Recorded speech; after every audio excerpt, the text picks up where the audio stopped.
Ladies and gentlemen, welcome to the Twin Cities, the 50th anniversary of the United States Hockey Hall of Fame, and a grand celebration to take us through tonight.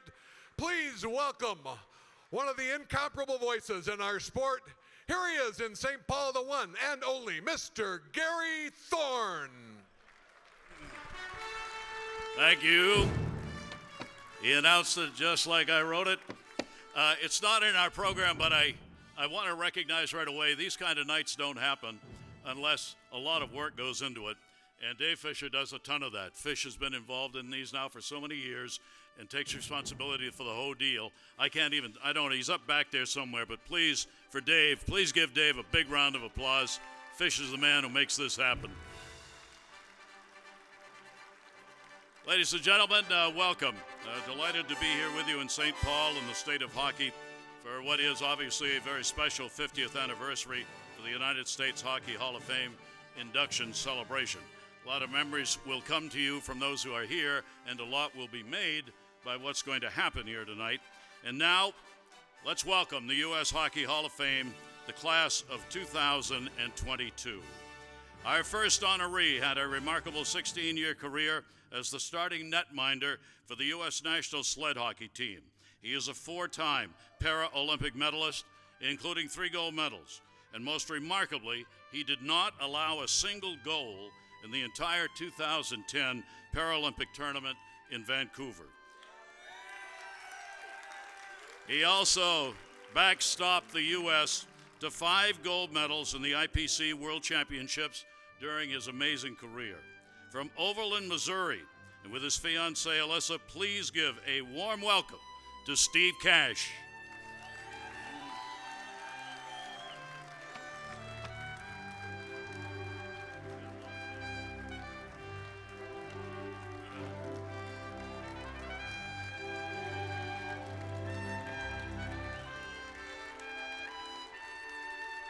There'll be more to come for Steve that you'll have a chance to applaud to as well.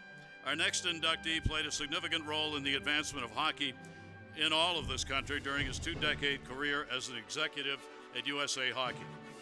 His tenure, which ended all too soon with his passing back in January of 2018, which came just weeks before he was slated to lead the U.S. men's Olympic team into the games as general manager. His U.S. teams won 64 medals in major international competition, including 34 gold, 19 silver, and 11 bronze. Representing the late Jim Johannson, please give a warm welcome to Jim's wife, Abby, and daughter, Ellie.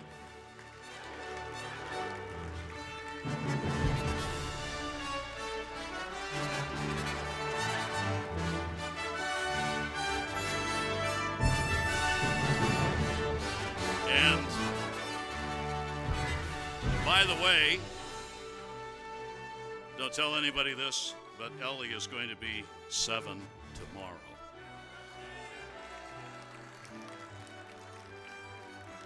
And Grandpa did get you a gift. Our next inductee scored one of the most magical goals in U.S. history with her Oops, I Did It Again tally that helped the U.S. win gold in women's hockey in 2018, which broke a 20-year Olympic gold medal drought. She had a spectacular 14-year run as a member of the U.S. women's national team. She helped Team USA to an unprecedented success on the international stage, including 6 gold medals in the IIHF Women's World Championship. From Grand Forks, North Dakota, with her husband Brent and son Nelson, please give a warm welcome to Jocelyne Lamoureux-Davidson.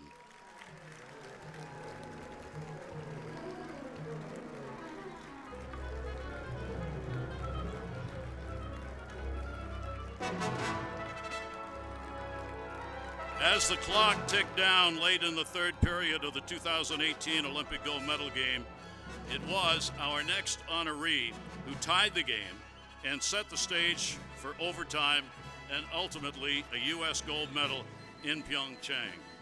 She too enjoyed a sensational 14-year career as a member of the U.S. women's national team, and her versatility playing both forward and defense helped lead Team USA to an unprecedented success on the international stage, including 6 gold medals in the World Championship. from Grand Forks, North Dakota, with her husband Anthony and son Mickey. Please give a warm welcome to Monique Lamoureux-Morando.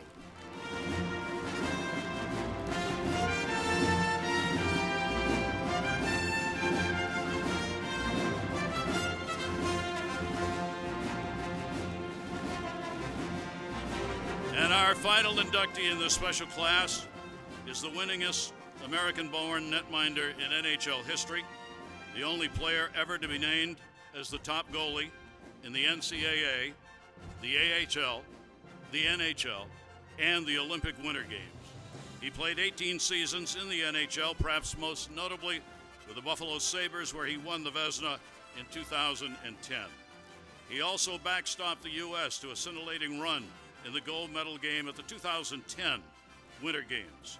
With his wife, Noreen, his son, Bodie, and his daughter, Kaya, please welcome, from East Lansing, Michigan, Ryan Miller.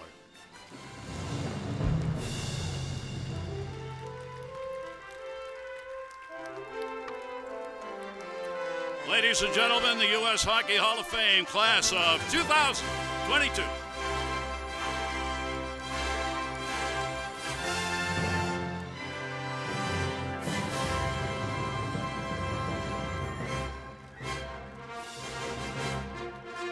We will be hearing from each of them later on in our program here tonight. And I think we're going to invite you to go ahead and take your table.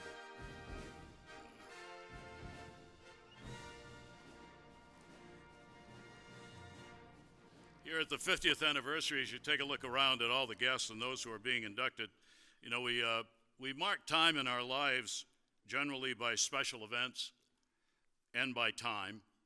And it's interesting here, we've got both on hand for this event. It is the 50th anniversary, that's the special event, and we've got the introduction of this U.S. HOF class, and that is the moment. So it's a really special night that you are going to be a part of and already are. And nights like this are not possible without the help of many partners, and I would like to ask you to join me in thanking the Minnesota Wild, the National Hockey League, the New York Rangers. They are platinum-level supporters of tonight's event, and also the National Hockey League Players Association and the New York Islanders are diamond-level partners. Please recognize them with a round of applause. Thank you.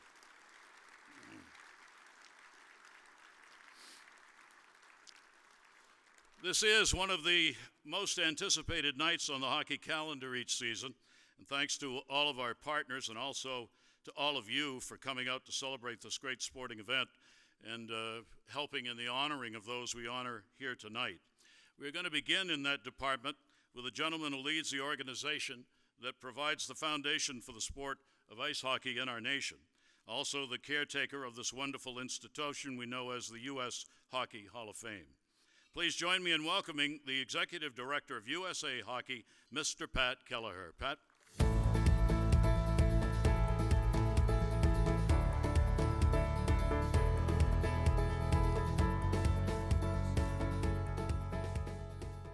Thank you, Gary.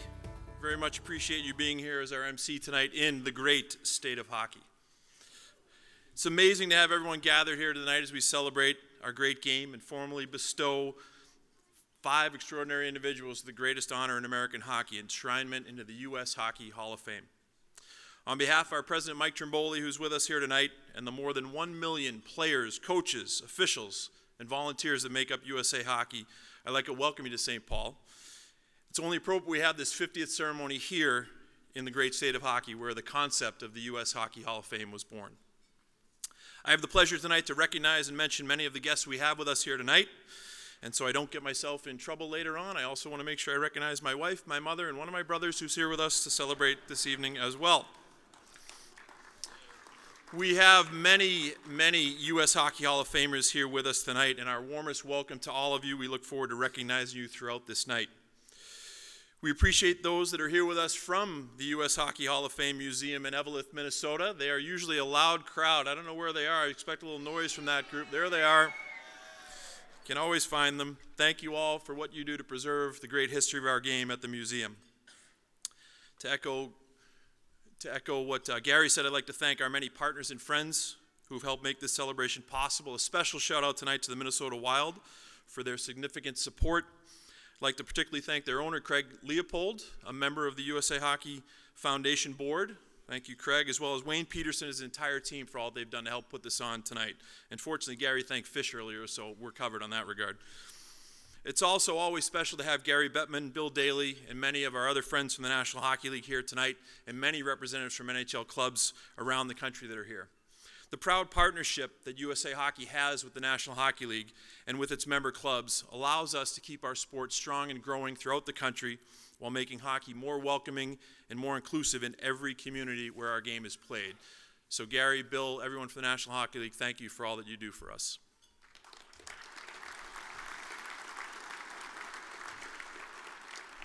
And a welcome, we have many of our athletes here from our women's national team and our national sled team, both past and present players that are here to celebrate. We're so happy to have all of you here with us tonight.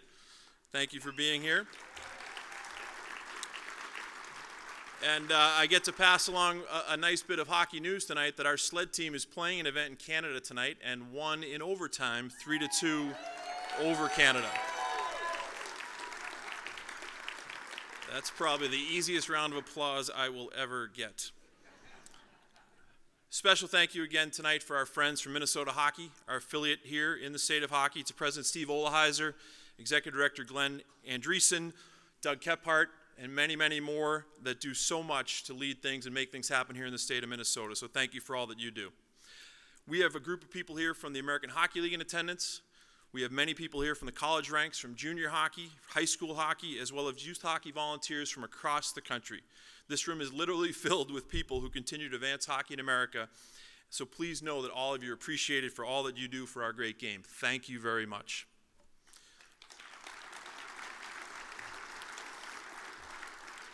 We're pleased to have the NHL's Lester Patrick Trophy presented here this evening, and our congratulations to the late Warren Strelow, someone who was well ahead of his time and had an amazing impact on goaltenders and how goaltenders are trained throughout the country. So to the Strelow family, including Warren's wife Carlene and sons Tom and Rick, thank you for sharing Warren with us throughout the years and for all that your family has done. We're proud to celebrate his legacy tonight.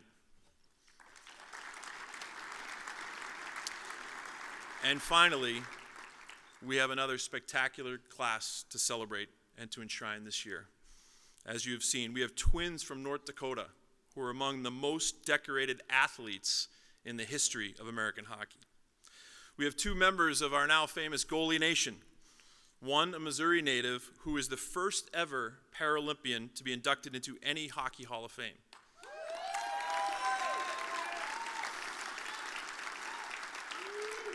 And the other goaltender, a Michigander, who just happens to own the most wins by an American goaltender in the history of the National Hockey League.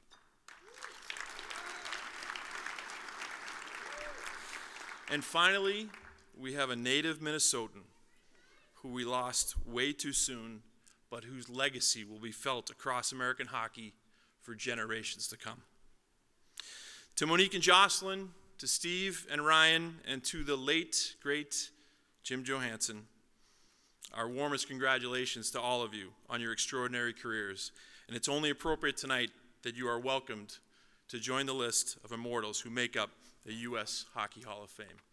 Thank you all for being here. Have a great night.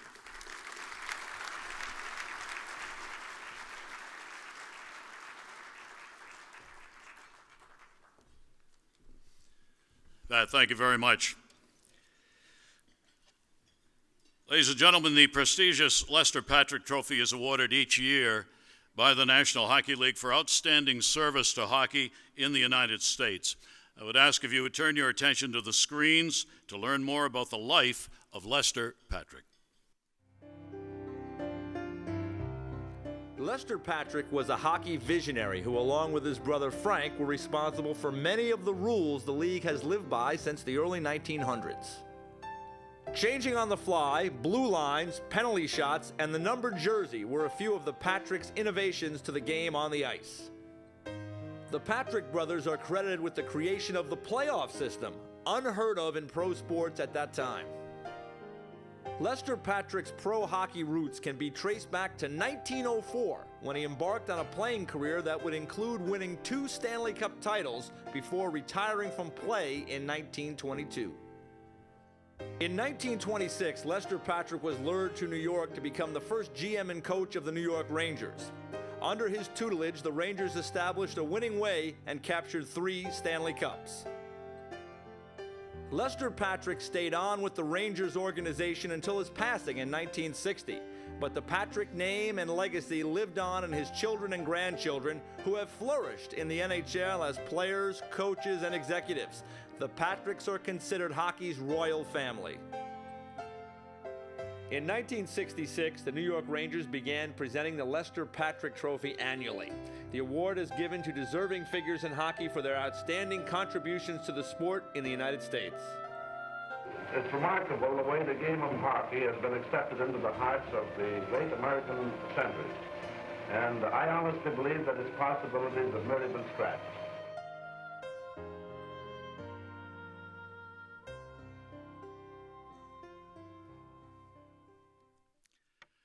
That is the gentleman after whom the trophy is named, and we are delighted that tonight you're going to get to see that trophy. A significant number of past enshrinees are with us here tonight for this grand 50th anniversary celebration of the U.S. Hockey Hall of Fame. And to present the Lester Patrick Trophy is one of those enshrinees.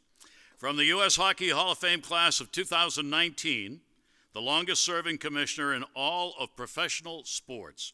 Please welcome the commissioner of the National Hockey League, Mr. Gary Bettman. Gary.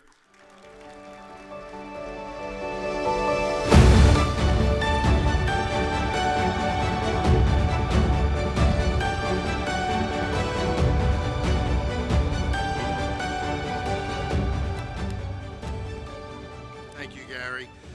Good evening, everyone.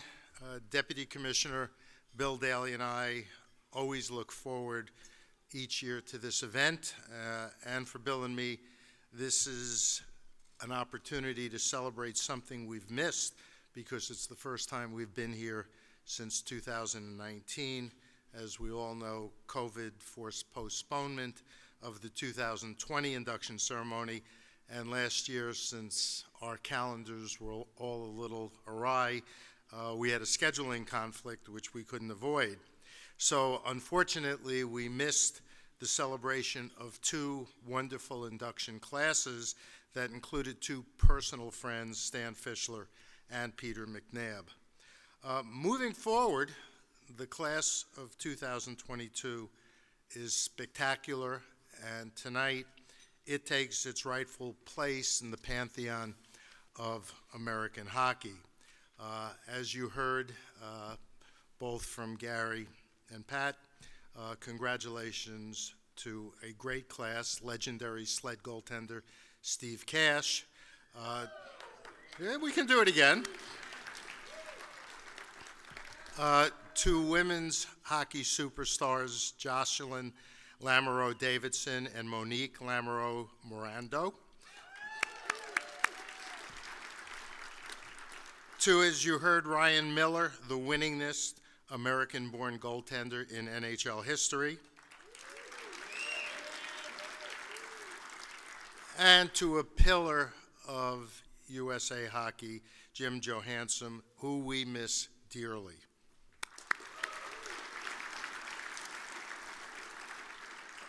Tonight, it's my honor to present the Lester Patrick Trophy for outstanding service to hockey in the United States. The Lester Patrick Trophy is among our most prestigious trophies, among the trophies that are awarded from the National Hockey League, and the 2022 honoree could not be more deserving. Warren Strelow was a visionary and a pioneer who just might have been the first individual to view goaltending technique as a teachable science. Generations of goaltenders at all levels of our game benefited from Warren's vision. Anybody fortunate enough to have met Warren knows that he cared deeply both about the goaltending position and the person playing it. His method was not to impose a particular style upon a goalie. Rather, he would tailor his instructions and drills to maximize individual strengths and to address the weaknesses of each of his students. Warren's contribution was integral to Jim Craig's legendary performance at the 1980 Olympics, and he was the first full-time goaltending coach in NHL history, who incidentally enough was hired by David Poile, who's here tonight. The list of elite goaltenders he tutored is lengthy. The number of goaltenders at all levels throughout the United States who have benefited from his pioneering work is incalculable and continues to grow. A native of Matamidi, I think I got that right, Minnesota. That's a New Yorker trying to speak Minnesota. Warren elevated the goaltending position and the sport of hockey, as well as his native state of hockey. Tonight, we remember him and his decades of distinguished service to the game in the United States. I now invite Warren's son, Tom Strelow, to join me to accept the 2022 Lester Patrick Trophy on behalf of his father, the late, great Warren Strelow.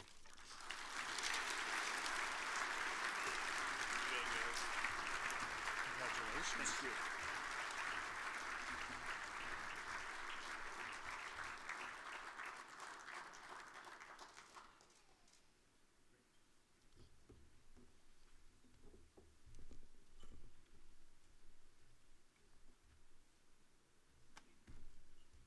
How are we doing this? You're speaking.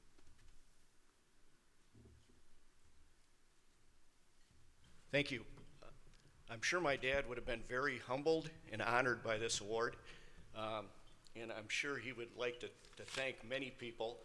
I'm not going to be able to thank all of the people that he would like to thank, but there's a few that I would like to note.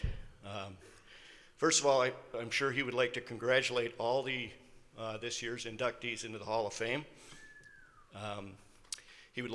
I'm sure he would like to thank Mr. Bettman and the NHL for this great honor.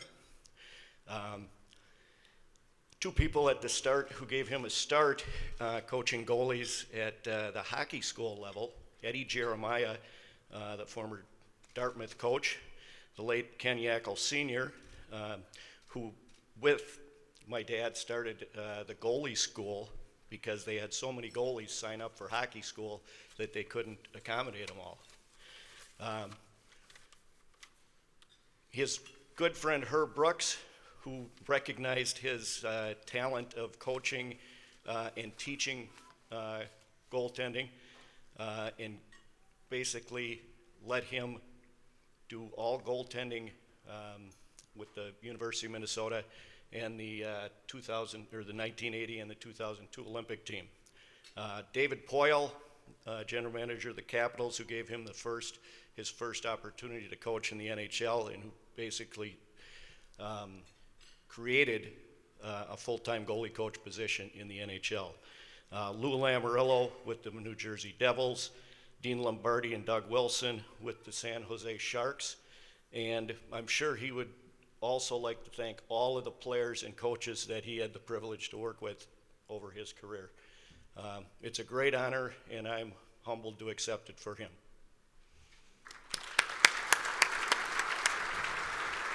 Thank you. Congratulations. Take the trophy. Take the mic. You can have a seat right there, and if Jenny's going to come up and join you. Gary, thank you very much. Gary, thank you. Tom, it's great to have you here, and obviously Dad is here, certainly in spirit. And there's somebody else who's here who we wanted to invite up. While your dad was with the San Jose Sharks, starting goaltender was Nabby. If Jenny Nabokov is on hand here tonight, and if Nabby would come up and join us, we'd love to get a comment from him on his time that was spent with your dad and how it affected his career. Please welcome Nabby of Jenny Nabokov.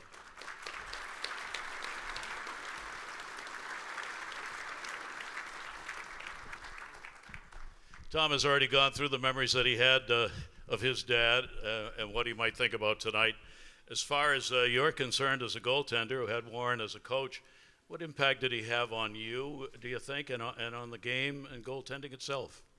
Well, I think he had a huge impact on me. Me coming from Russia in 1997, I had probably zero experience in pro hockey in North America, and I barely spoke English. And when I met him, he was so patient with me. He explains to me the technique and the way the NHL works.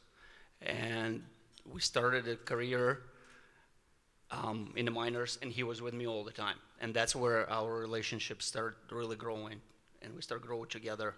And the way, I never see coaches like that, the way he treated me and other players and other goaltenders.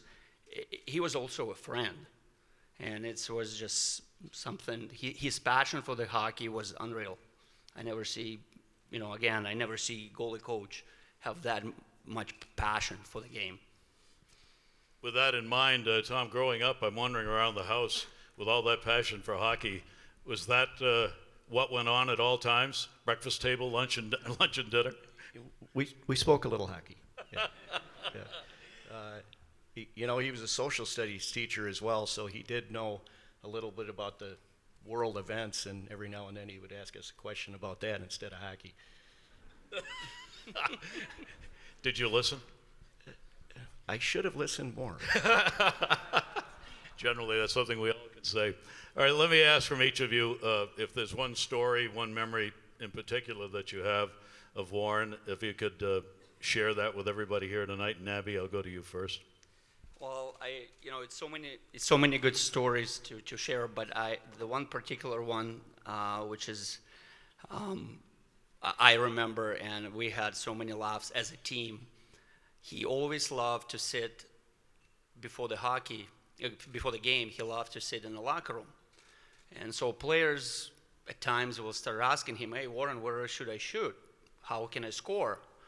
And he would tell him, the weaknesses of the goaltender and this and that. And so the players would come back after the game and, the guy didn't score. And so the next game, same thing. So finally he looks at the guy. I'm not going to say who that guy is. He took his stick, he put it in the garbage, and he said, "There we go. You will score tonight." And sure enough, he did.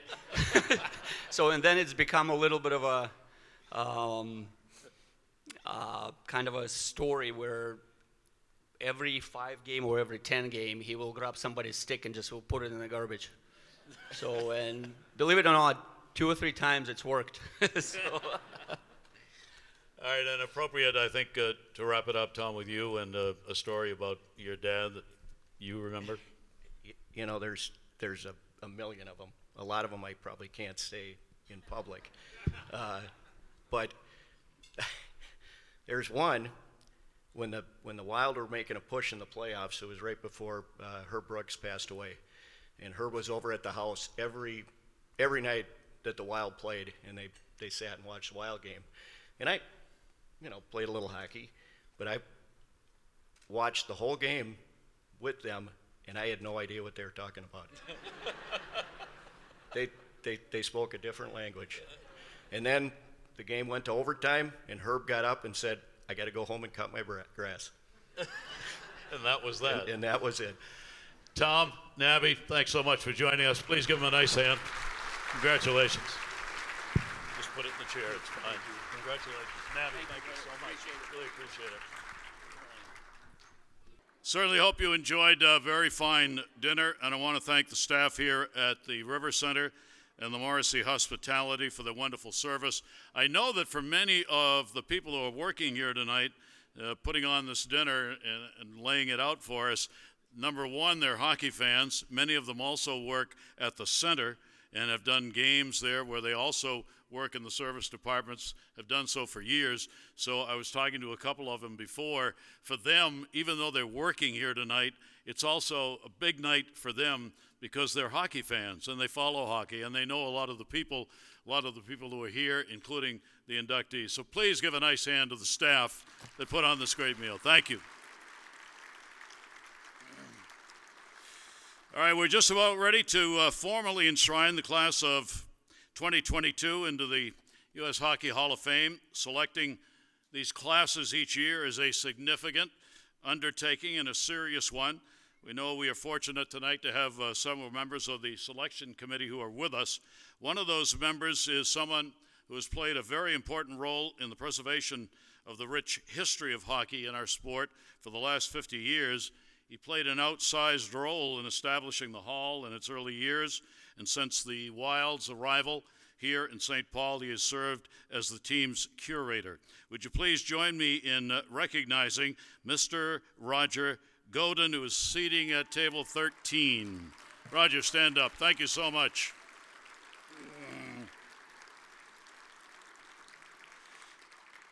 Great work by those who keep the memories alive, and he certainly is one of them. Also appropriate that we take a moment to pause and remember the late Dave Tomasoni. He was a longtime chair of the U.S. Hockey Hall of Fame, the museum, also a longtime state senator here in Minnesota. It is wonderful to have his sons who are here with us to celebrate this night. So I would ask you if you would join me in a brief moment of silence in memory of Dave Tomasoni.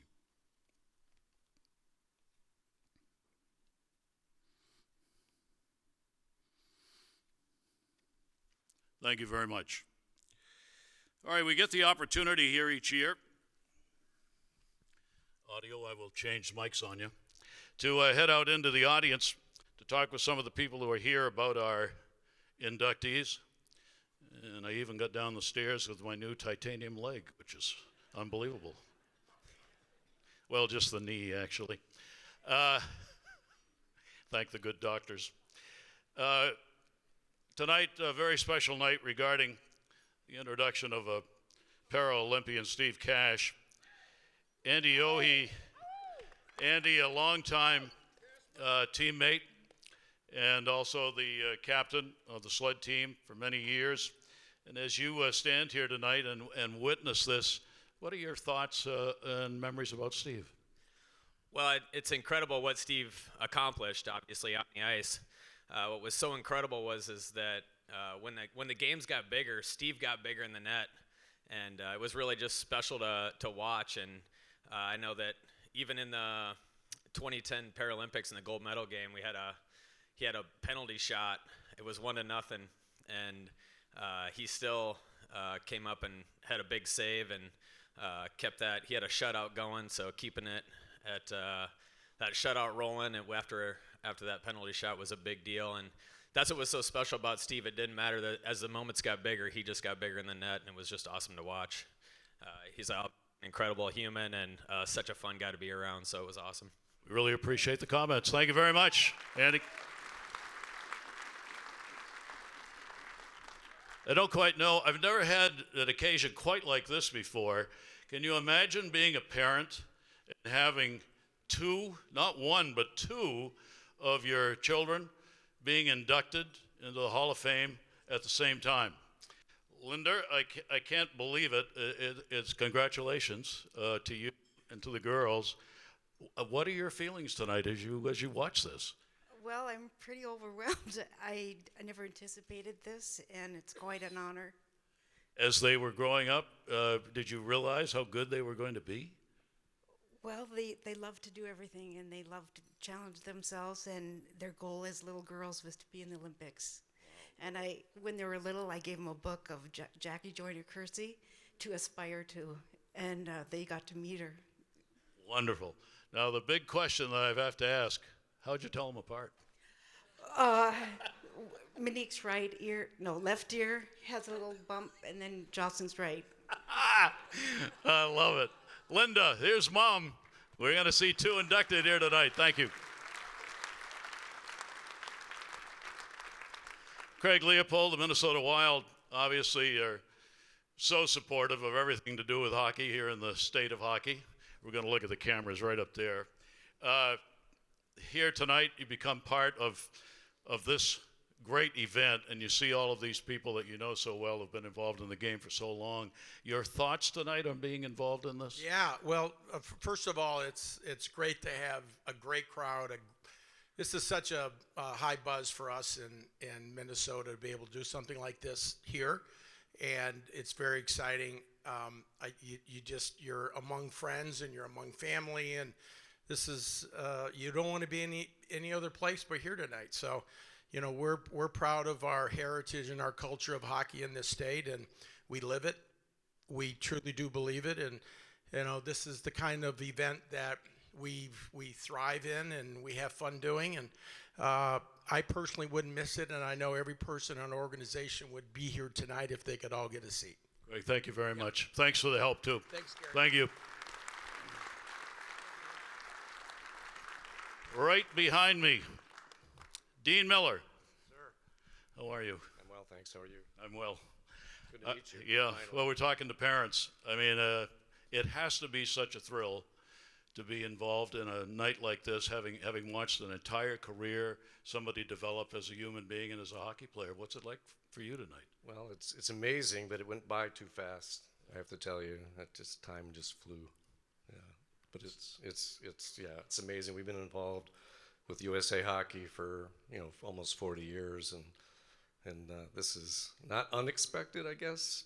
People would ask me, Ryan's pretty good. I said, yeah, he's fun to watch, and I found out he's also pretty good. Yeah.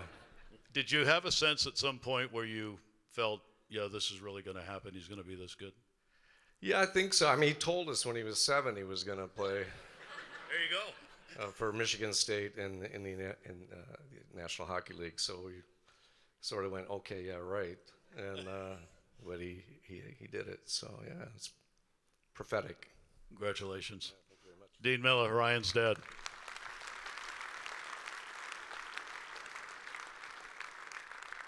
John Johannson, brother of Jim, joining us here tonight. Obviously a great honor for your brother, and an honor for you to be able to be here and recognize him on this night. What are your thoughts? Gary, there's no better crowd than a hockey crowd. We all know that. And I'd also like to share, everybody needs someone to put some trust in them and get a start. And there's a guy right here, St. Paul family, Stan Hubbard. Jimmy's first job in hockey and management was from Mr. Hubbard. And it's so appropriate that a St. Paul family, the team was the St. Paul Vulcans, and here's the event back in St. Paul. And Stan, thank you. And for those of you that might not know, he's now saving hockey in New Mexico. Runs this fabulous organ, and he's still dedicated. So Stan, thank you. And I know a lot of the things we like about Jimmy, and that we all loved about Jimmy. A lot of it came from Stan. How to treat people, how to lose graciously, how to, when you win, be even more gracious. Jimmy never put his hands up when they won. They had photos on the ice. We used to say, you won the gold medal, get in the photo. He says it's for the players, right? And that came from Stan. But Jimmy lived the life we all know we should, and we're very proud of him. John, thank you very much. John, really appreciate it. Thank you, fella.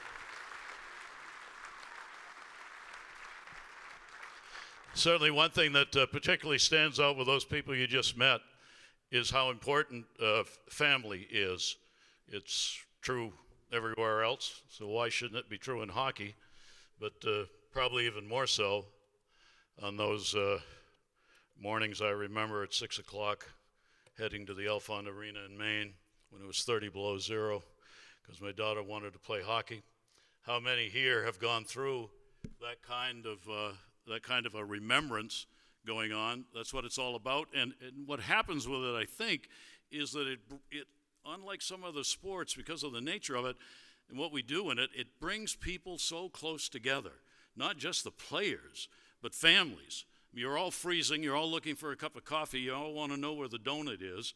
You're all going to the games. And if you got more than one child involved, the games are always played at the same time, same day, different places.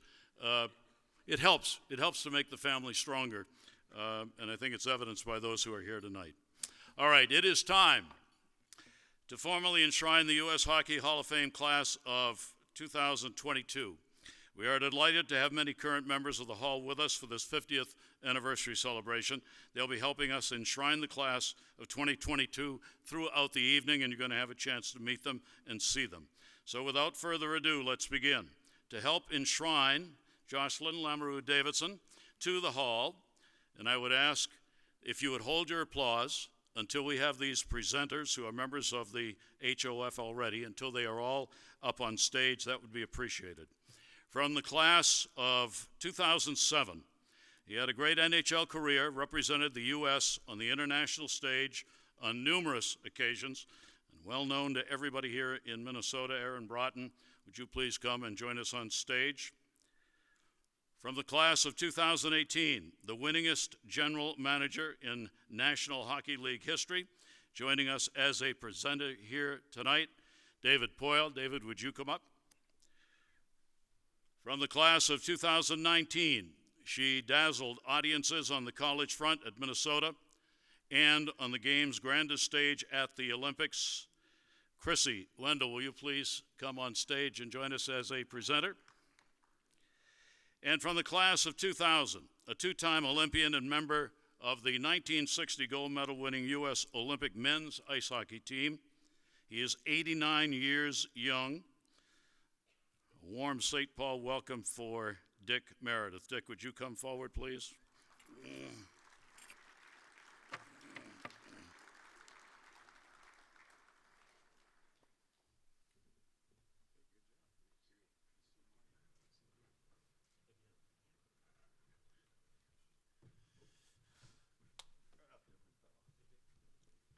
Ladies and gentlemen, please give a nice hand to these Hall of Fame members who are presenters here.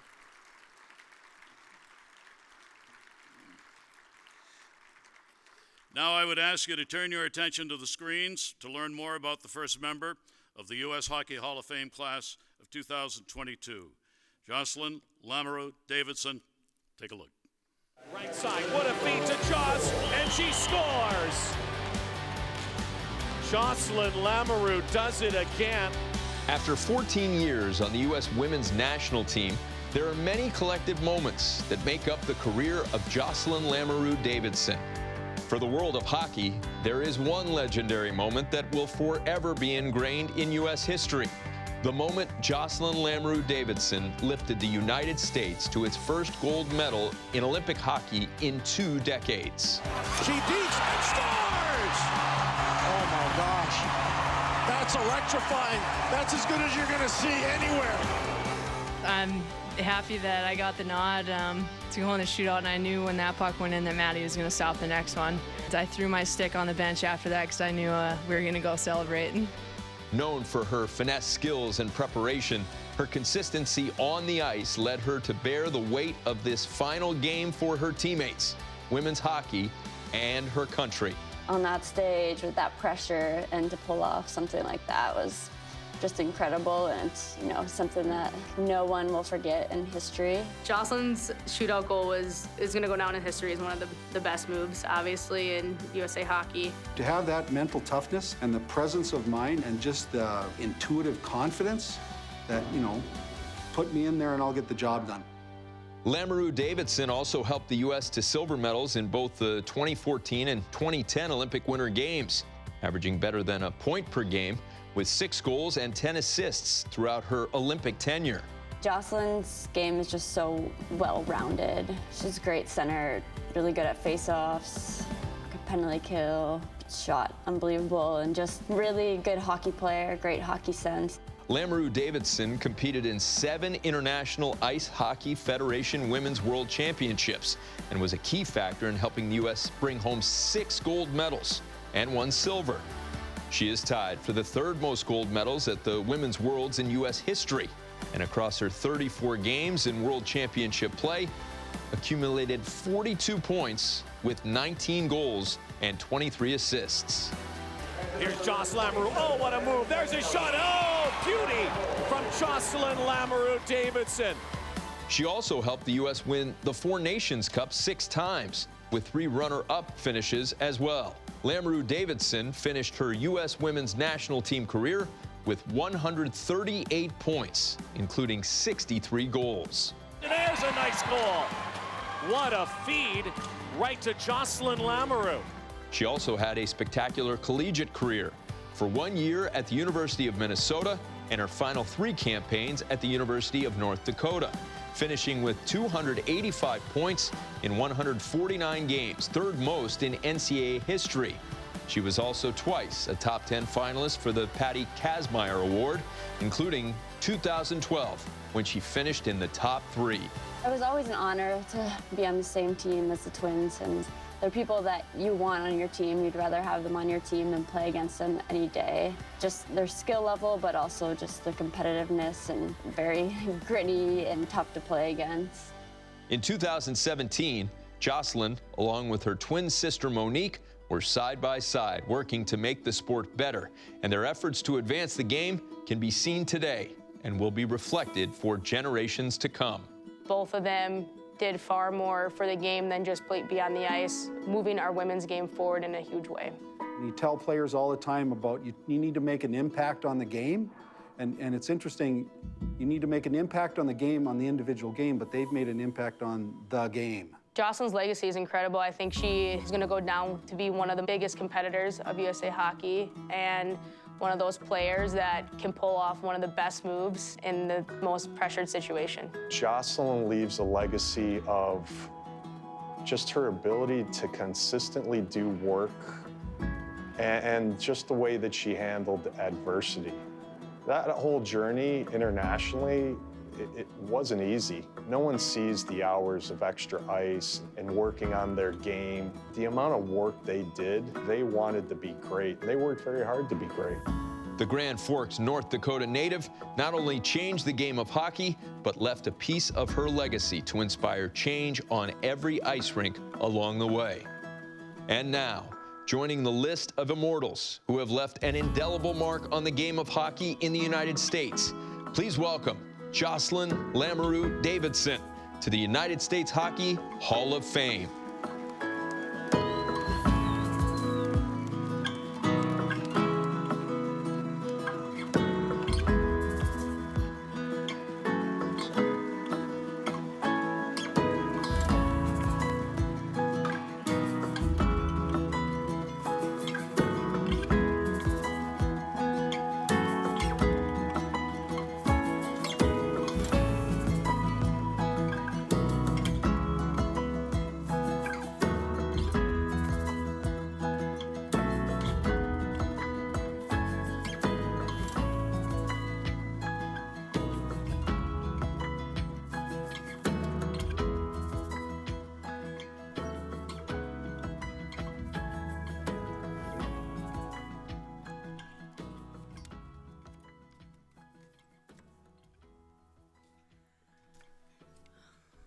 Nothing like being first to kick off the night. Thank you to the Hall, and congratulations to all the other inductees. It's been a couple, I would say, busy 24 hours. We've got one kid still standing for the night, but there's so many people to thank, so many teammates, coaches that have impacted not just my hockey career, and I keep saying our and we, and I keep referring to Monique and I, and I'll try and say I, but it's just how it goes. But there's so many teammates and coaches who have impacted our careers and our lives, and who we are as people, and who we try to be as people, and how we try to live our lives. And so I just want to say thank you to any coaches and teammates who are here tonight and obviously viewing in. It's just been, to reflect back, it's been emotional, I would say, and just special to think about what hockey has given to me and my family throughout the years, and will continue throughout my life. And as we have, I've got 3 little kids now, and our oldest seems to like hockey and seems to like skating, so we're excited about that. But I want to thank as many people as I can in 10 minutes, and I'll start in chronological order. So I want to thank everyone at Shattuck Coach Stafford and Decker, you're here. Coach Stafford, I just have to say, it's all already been said. There's never been a coach who just understood Monique and I and our intensity and our just our enjoyment of the monotony of trying to get better every single day, and you understood us from day one. And so to have someone like that at such a young age and a coach who just understood us on a level that I don't think any coach had up until that point was, I think, instrumental in just how we developed as players. And yeah, it's all been said before. Decker, you came in when we were sophomores, you were a freshman, and we roomed together our junior year, I believe, and you would wake up early with us. And I think at some times, I'm sure you probably felt like you were tagging along, but we also felt like it was our responsibility to show you, like, this is what it means to work. And so Monique and I always had accountability with each other, but then you came in at a young age, and we both thought, like, okay, we have to show her, you know, what it means to work. And so on days when maybe we would have hit the snooze alarm, like, you were there with us, so we couldn't hit snooze on you. So just there's probably things that haven't been said, so I just want to say thank you for being impactful, even when you probably didn't even know it, for the two of us. Monique and I played 1 year at the University of Minnesota. See Dar here today, not only Darwitz, but Dar. You were one of our coaches there, and we didn't spend our entire college career there, but it was still an impactful year in many ways, and you were one of the reasons. I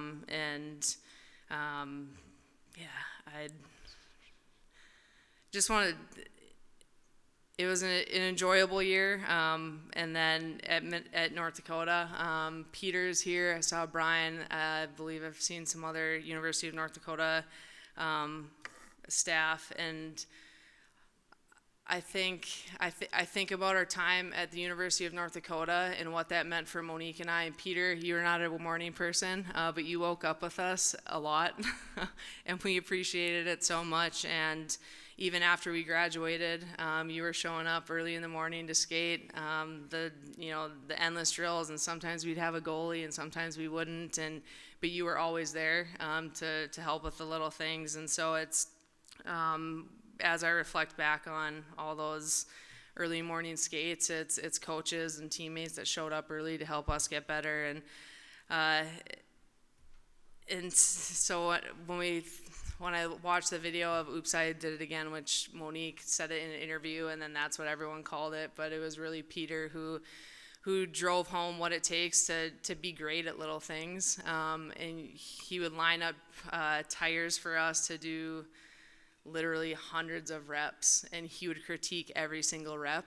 And it was feedback overload at times, and Monique and I would look at each other and we'd get frustrated. But I reflect back on that now, and that's why we were able to do what we did at the end of our career, and it was because of the constant need to be perfect in a way, and you expected that out of us, and you got that out of us when we needed it most. And so I just want to say thank you for all the time that you put into Monique and I. And for USA Hockey, I think, we talk in the video, it shares some of the growth that we experienced, not just we as in Monique and I, but we as a program went through. And I think to be the best we can be, we have to experience adversity, and we have to experience friction and go through difficult times. And in 2017 and the years leading up to that, we definitely experienced that, but I think we're going to go and continue to grow, and the program's going to continue to be in a better place than it was when we played. And so thank you. All the opportunities to wear the red, white, and blue. There's no greater team to play for, no greater country to represent. And after the Olympics, Monique and I had opportunities to travel, and we met a lot of veterans. And there's a picture that I had with a flag. And when my mom, when she was asked by Gary, what our parents did, we watched we read Jackie Joyner-Kersey's book, we watched the Olympics, and so to have an American flag, skating around the rink draped around your shoulders, there's no greater dream come true. But to be able to do that and represent your country in a way that you dream about is something that we couldn't have written a better script for how our Olympic careers ended. Mom and Dad. I think a lot of our teammates know Monique and I brought the intensity level, and sometimes we probably could have toned it back. But we came by it honestly, and my dad, super competitive and intense, I think is a fair word to use, and I don't mean that as a negative. But after the gold medal game, I have to share this story. My dad, we have our gold medals on. Parents got on the ice. I think Michael Schofield kind of paved the way for everyone to get on the ice. Kendall's husband, who's an O-line in the NFL, so he literally paved the way. And my dad goes, "You could have had two." And what he means by that there was a one-timer or a rebound. I think Kelly Panic passed it, or it was a rebound, and it was a pretty open net, and I watched video back like a year later, and I definitely could have had two. But at the time, I was like, "Gosh, it's never good enough, is it?" But I think about what that means in the sense of the constant, I think, feedback to be better, and even when we were playing our best, there was always a need to be better, and what can we perfect and what can we be better at. And so even when we win and we win a gold medal, there was still something we could have been better at. And so I think that type of environment is really what fed Monique and I's day to day. And Mom, so I didn't know this. We had a couple teammates run the New York Marathon a couple weeks ago, and so then I was asking my mom, I was like, what was the time of your first marathon? And she had broke 4 hours, and then she told me, and I didn't know this because I knew what her fastest time was, and I think, was it 3:16? I don't know, something fast, like I can't believe she did it after 6 kids. But she took 2 years off and trained, and that's what Monique and I saw every day was the 2 years she took off and trained every single day to try to run a faster time. And that was an example that,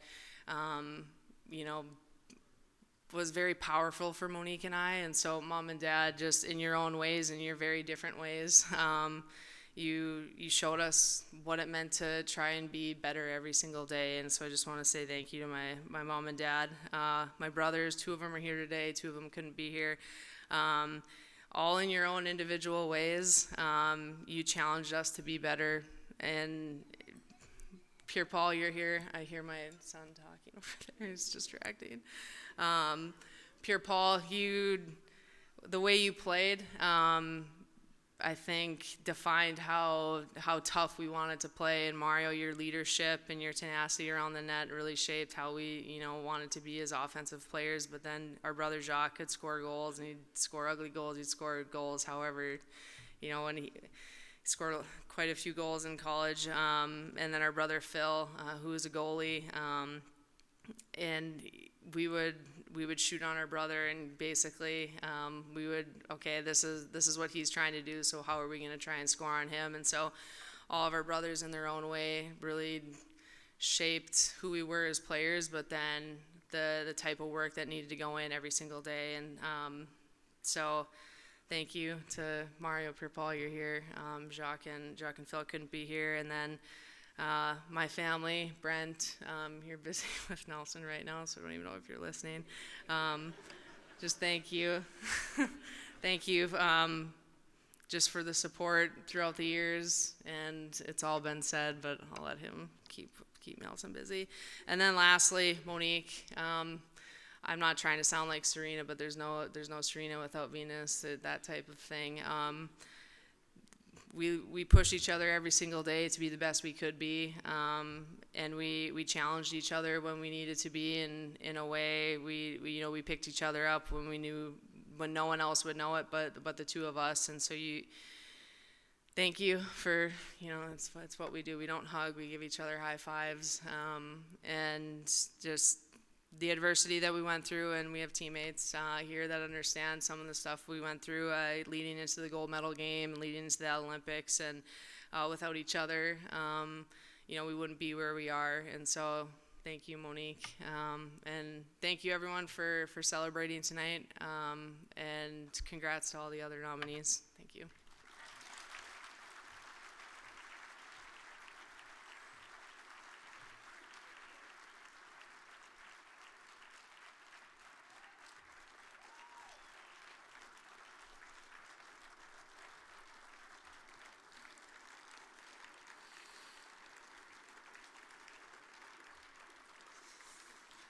Jocelyne, thank you very much. And it's good to hear now that Mama will be the one up looking for coffee and donuts while the kids are rattling the bed wanting to go to practice. To help welcome our next enshrinee, Steve Cash, to the hall, we are going to welcome these already Hall of Fame members. And again, I'd ask you to hold your applause until they are all here on stage. In the class of 2007, one of the most outstanding goaltenders in our nation's history, we welcome to the stage John Van Beesburg. From the class of 2000, the current executive director of the U.S. Hockey Hall of Fame Museum, one of the game's great players in his own right, to the stage, Doug Pellizzari. From the class of 2015, a significant architect of U.S. hockey and a former goaltender, HOF member, Ron DiGregorio. From the class of 2003, and a member of the 1980 U.S. Miracle on Ice hockey team, we welcome back Buzzy Schneider. Buzzy, to the stage.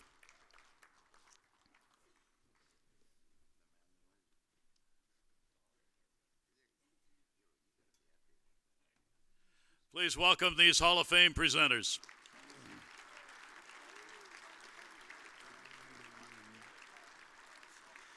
Now I would ask you to turn your attention to the screens to learn about the amazing career of Steve Cash. My dream at a young age was to be an Olympian, and I wanted to don that USA sweater. At just 3 years old, Steve Cash's life was forever changed with a diagnosis of osteosarcoma in his right leg. What could have been mistaken as a setback in his early life would prove to be the catalyst for his future career as USA Hockey's most decorated sled goaltender of all time. Steve is a cancer survivor. He had cancer when he was a young boy. He spent a lot of time playing street hockey with his brothers, and he really took a real liking to being a goalie. He started out as a roller hockey and ice goalie using a prosthetic, and then he discovered sled hockey, and then his career really took off. In 2006, at 16 years old, he earned a spot on the roster for the Paralympic Games amid his debut with the U.S. national sled hockey team. There, he helped Team USA earn a bronze medal in Torino and would go on to assist the team in winning an unprecedented 3 straight gold medals. The first Paralympics I got to work with Steve was in Vancouver, and to have 5 games and 5 shutouts, and not to be scored on one time in the Paralympic Games is amazing. That's just the competitor he was. A particular moment, especially from the Vancouver Games, we were up 1-0 in the gold medal game against Japan, and they got a penalty shot. The goalie can't move until the skater touches the puck, and so the skater touched the puck, and Steve's still sitting there with his hands in his lap. And the guy gets to about the top of the circle, and I'm sitting there like, all right, Steve, are you gonna get moving? You gotta do something here. And the guy comes in just at the hash marks, and Steve pops his glove up, stops the shot. And I was like, why was I nervous? It's Steve Cash, he's got this. Following his outstanding 2010 Vancouver performance, Cash was awarded the ESPY for Best Male Athlete with a Disability. I think first sled hockey player to win that award, and coming off the undefeated streak in the Vancouver Paralympics, it just kind of shows how much of a pioneer Steve is in sled hockey. At the 2014 Paralympics, he only had 1 loss en route to the gold and served as the U.S. flag bearer at the closing ceremony. Russia beat us in Sochi 2-1 in the preliminary round. He just expects so much from himself, and he just dialed it in and didn't allow a goal in the semis or the gold medal game. And having him back there, you can just play totally different. You know that he's going to stop almost everything. Cash's influence often radiated off the ice as well. I remember Steve caught wind that my stepson had gone through 2.5 years of chemo, and I think the genuine concern that he showed was just incredible. And a year later, showing up at a training camp and Steve saying, "How's Connor doing?" You know, it wasn't how's your stepson doing, but it's how's, you know, by name, how's Connor doing? And we can look at Steve and we can talk about all the things he did as a goaltender, and it's incredible. But Steve Cash is an incredible person, and I think it's played out just the way he lives his life every day.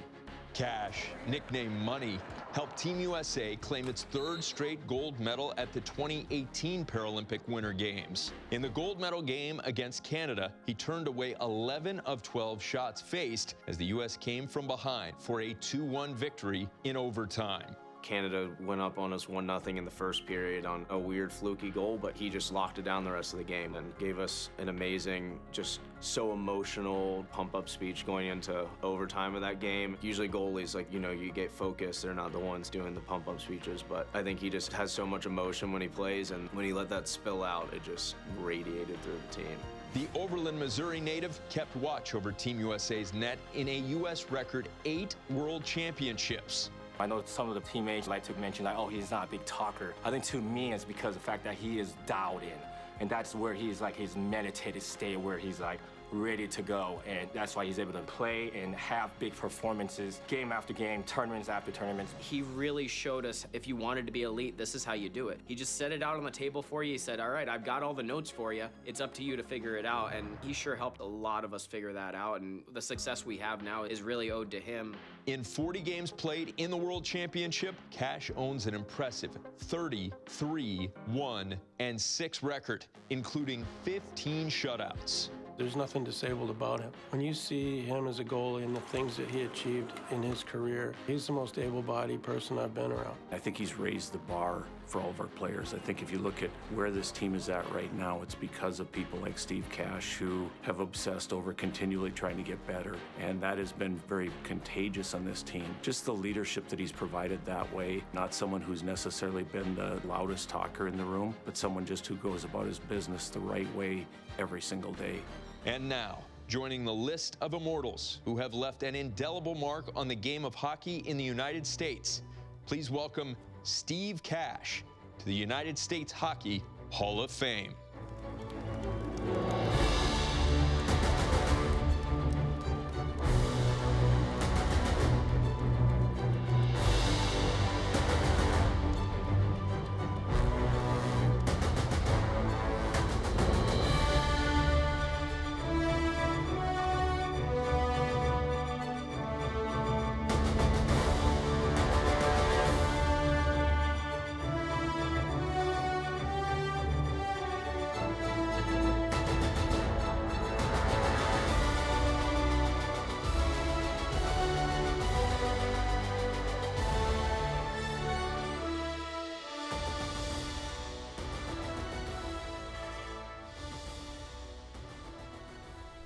Choked up and I haven't even started talking. What a cool display this is, right? They kind of look like oversized nets behind me. Luckily, they aren't that big in hockey. Some days they felt that big, though. But you know, I never would have thought in my wildest dreams that I'd be in the same room as Ryan Miller and Evgeny Nabokov, but dreams really do come true. So, you know, I just want to say this is a tremendous honor. You know, I didn't expect this, especially not this soon, that's for sure. But, you know, I have so many people to be grateful for, and even more reasons to be thankful. I want to start by thanking my family, and I will be doing a lot of name dropping, so bear with me, please. Thank you to my grandma Glow, who has always been my #1 supporter. You know, she's never lost faith in me, and you know, she's always online, making sure that everyone knows, staying up to date on what I'm doing. So I do appreciate that. Thank you, Carrie, for being here, my cousin. She's always sporting that smile that lights up in your room. And even though you teach in a district that I grew up despising, I think I can forgive you for that. To my brothers, while the tough love you guys showed me didn't seem like anything more than torture back then, I'd say it finally paid off. Case in point, like when we used to strap pillows and newspapers to each other and fire hockey pucks at whoever drew the short straw that day. It was Donnie's idea. And then another example, going upstairs, we're out of sight, out of mind for mom and dad, strapping on the replica football helmets and lining up mattresses next to each other, blaring Chumbawamba's Tub Thumpin', and smashing through each other and throwing each other into walls. It's just what boys do. But if you don't know the song that I just named, look it up and you'll know exactly why we picked it. Donnie, thank you for giving me the courage to face my fears and showing me that there's no task that's too big in life. I wish Jen could have made it, could have been here. James, I can't thank you enough for being the role model I needed in hockey and in life. You were my first true coach. I also wish Toya could be here with us. Thank you, Mike. You haven't just been a brother to me, but you've been a mentor and a friend. You don't realize the influence that you've had on me, but maybe one day I can repay you. I'm so glad that Jill could join us, and thank you for making the trip from Seattle. I appreciate it, guys. To my parents, who never left my side in the hospital, not even a single day.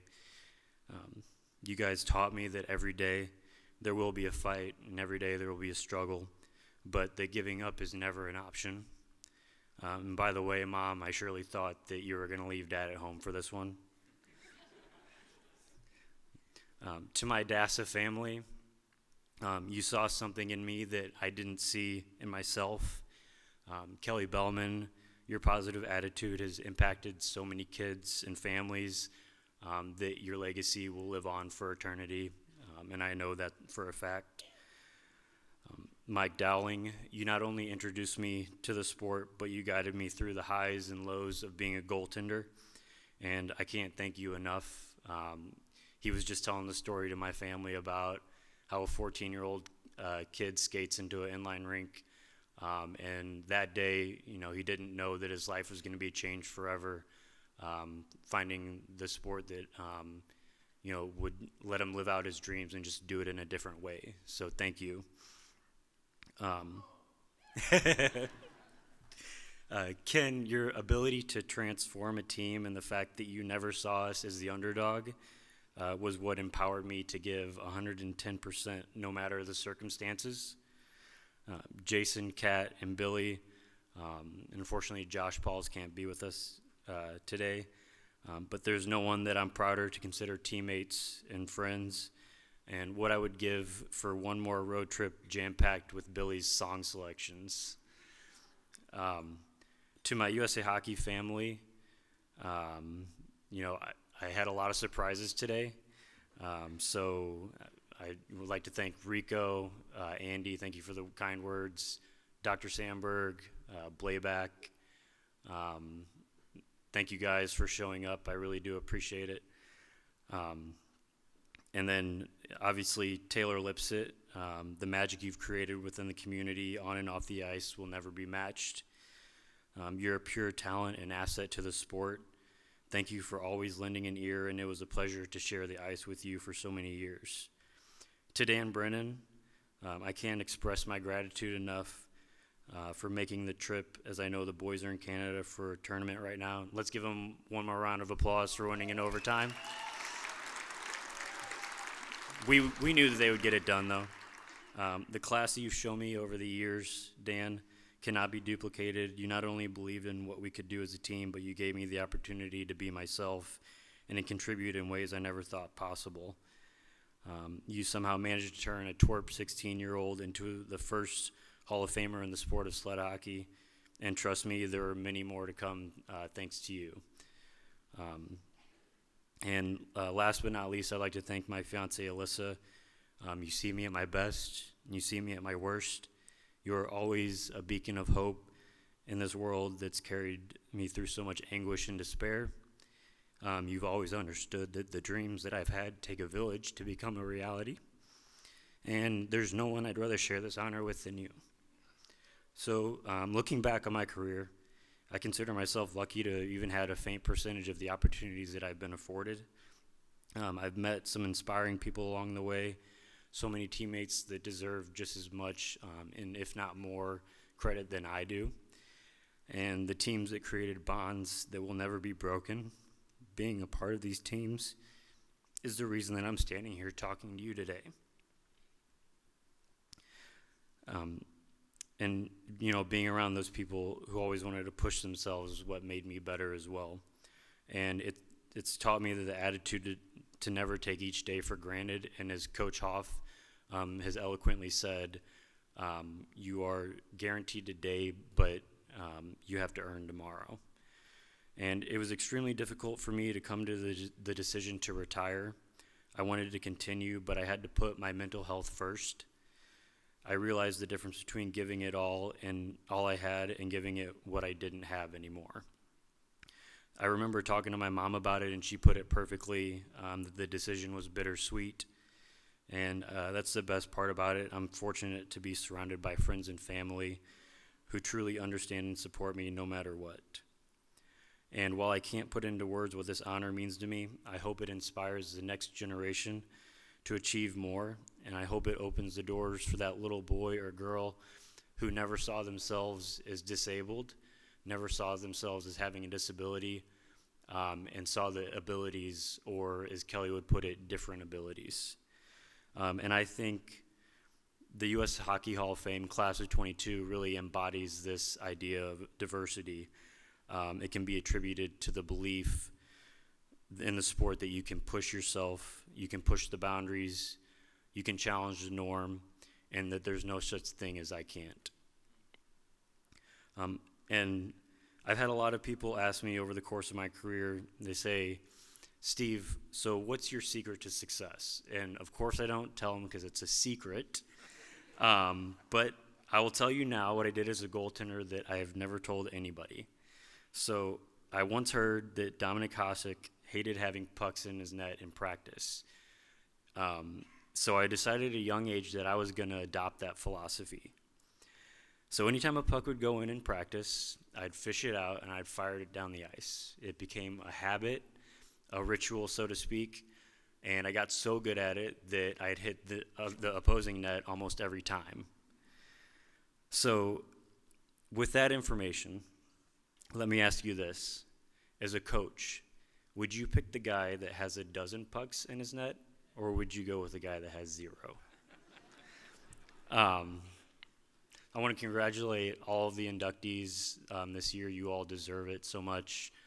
The Strelow family, congratulations. Thank you so much for the prestigious honor. You know, I've truly cherished the memories that I've been able to make, and I'm going to cherish the ones that we create tonight as well. So thank you.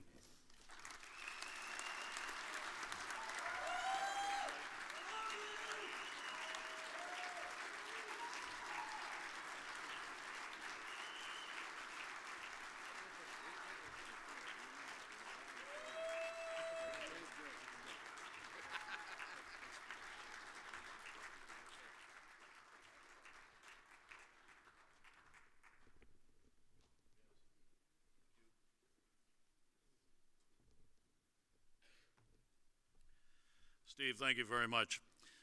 And for all of us, I think it is good to remember that here tonight you are part of a groundbreaking moment. To have this kind of a player, to have this type of individual enter into the hall, as Steve said, it will be seen by lots of young people. It will be seen, and you will be the Jackie Kersey of the future for those kids who want to play this game. Thank you.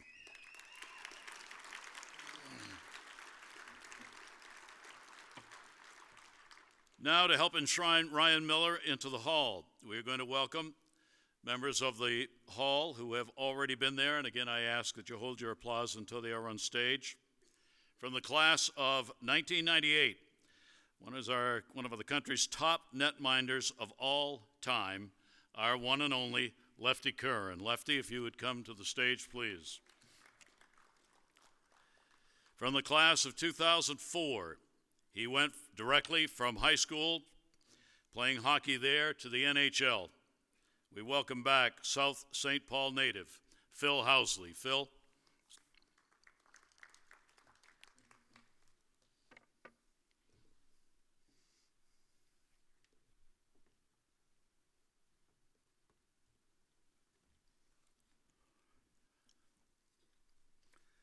Please give a nice hand to these two Hall of Fame members.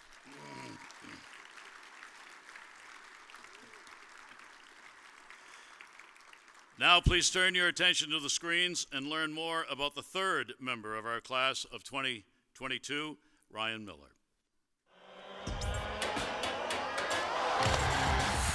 another save for Ryan Miller.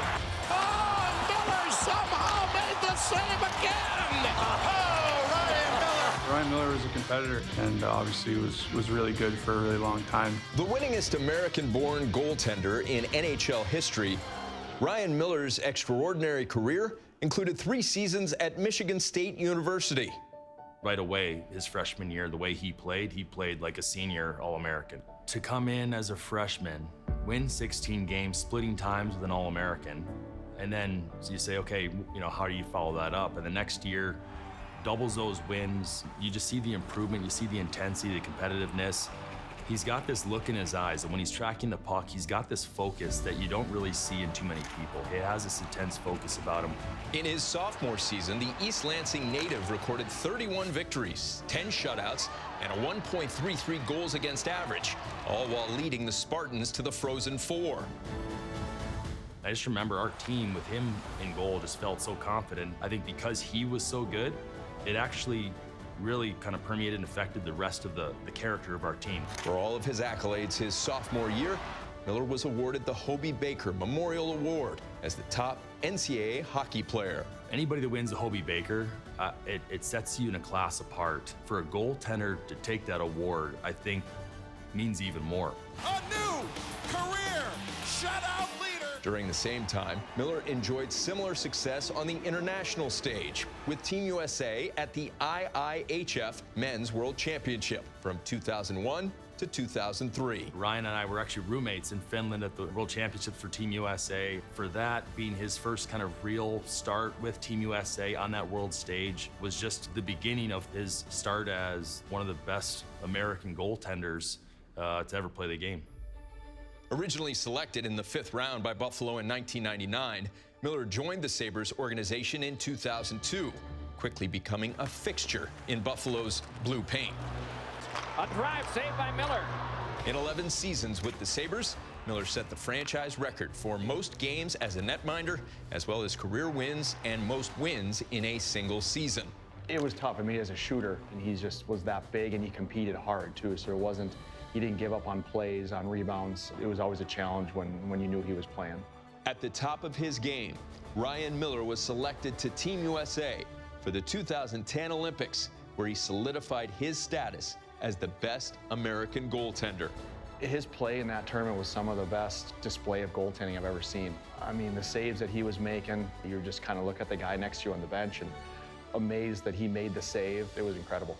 With a 5-1 record, .946 save percentage, and a 1.30 goals against average, Ryan Miller led Team USA to a silver medal in Vancouver.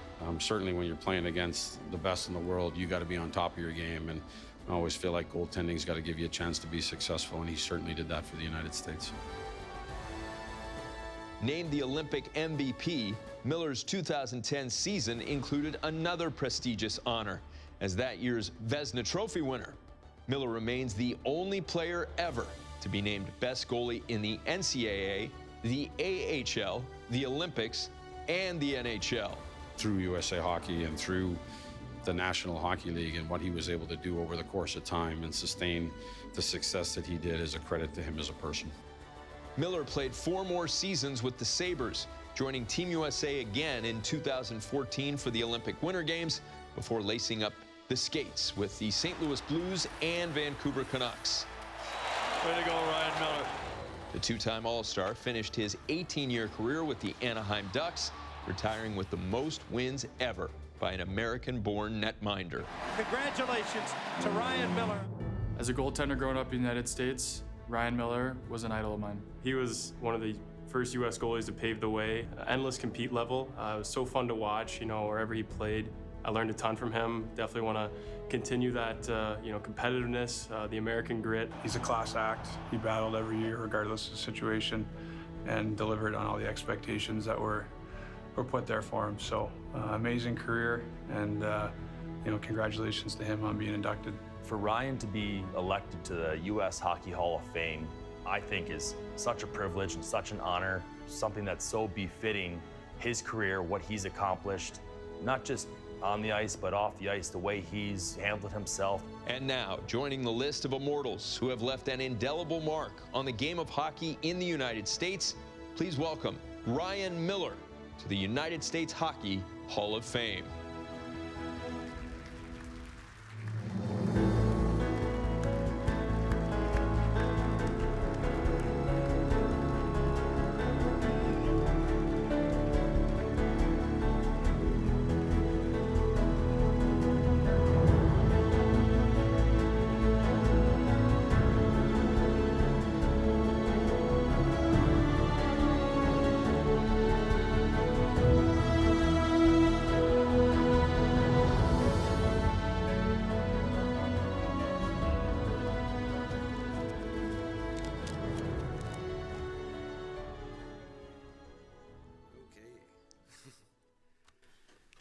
All right, I would like to begin by thanking USA Hockey and the selection committee and to everyone who's worked hard to put on this amazing event.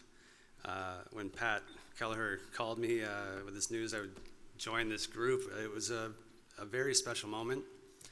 I just want to take a moment to congratulate and recognize Jocelyne, Monique, Steve, and Abby and Ellie, who are representing JJ later. I'm happy to say we put on the same uniform and represented our country, and that will be forever linked in the Hall of Fame. Special congratulations to the Strelow family as well. It's a great honor. I certainly didn't think often about my legacy when I was playing. When you play hockey, as a kid, it's it's your passion. It's for the excitement. It's for the joy. But I would remember fantasizing about winning championships, playing against my favorite NHL players, and I just really couldn't imagine these dreams would come true. And I would have a night like this where, I'm extremely grateful that my time spent on the ice is impactful in this hockey community. Anyone who knows me understands that everything I do take it very seriously. I took great pride in being the best player that I could be and truly cherished every moment I had to lace up my skates. I don't know if this ever really makes sense to anyone, but I just never occurred to me I'd have to stop playing at some point. One day, okay, you're done playing. I just always wanted to keep going. It's just the feeling I had about hockey. It was just such a joy to be out there, and there's still that passion that sits down deep inside, and I'm hoping to find another outlet now that I'm not able to put the pads on. I was very fortunate to play in many exciting hockey games that captured the attention of the world in the Olympics and the NHL. When I prepared for these games as part of getting past the nerves and self-consciousness that comes with pressure, I would remind myself how amazing it was to have a chance to share the ice with the best players in hockey. Right until the end, that's how I felt. I was sharing the ice, and it was a great test. I loved solving the puzzle of keeping the puck out of the net. It was satisfying to me to be able to quickly read the play and know I could get in the right spot and make the save. And thinking through a problem, trying to solve it in tenths of a second was satisfying and exciting. I think that no other position or sport could have aligned with who I am inside, like tending goal on the ice. It wasn't always fun to get hit with the puck, but in some way it meant, I made the save. So the bruises were strangely comforting, and a few people in this room probably know what I mean, and it doesn't make us weird. We're just unique. I always felt a great connection to my spiritual side when I was on the ice. A favorite ritual for me was to beat everyone on the team to the ice for practice so they could hear my skates carving into the ice. The rink's empty and you can hear that echo, and it was just something, it's kind of like going to church. To have been given, I think Fish said there's waters down here, so that might be a good time. I'm doing great, right? There's so much to say though, Berkey. I'm trying to get it all out. This induction gives me a chance to reflect on my relationship with hockey, and I'd like to honor the people who gave me this gift. For some people, it was a moment of their time, and others, it was much more. I can't thank everyone the way I'd like to right now, but I'm thinking about all of them. Thank you to my family, always a source of love and support. Understanding and encouragement, starting with my parents, Teresa and Dean Miller. I look back now just how open they were to my interests, ideas, and what I may become passionate about when I was young. When I became a parent, I understood more about what they gave to me, and as I watched my children grow, my respect for my parents grows.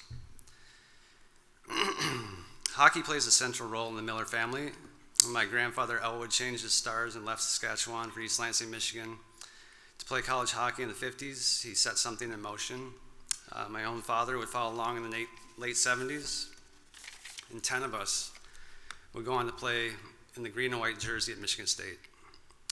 So naturally, I was gifted skates and a stick early in my life, and we were always around the rink watching hockey games. Early exposure and access to the game showed me something to pour my time and energy into. The game has offered so much opportunity in my family that I felt like it was a way of life, and hockey was calling to me.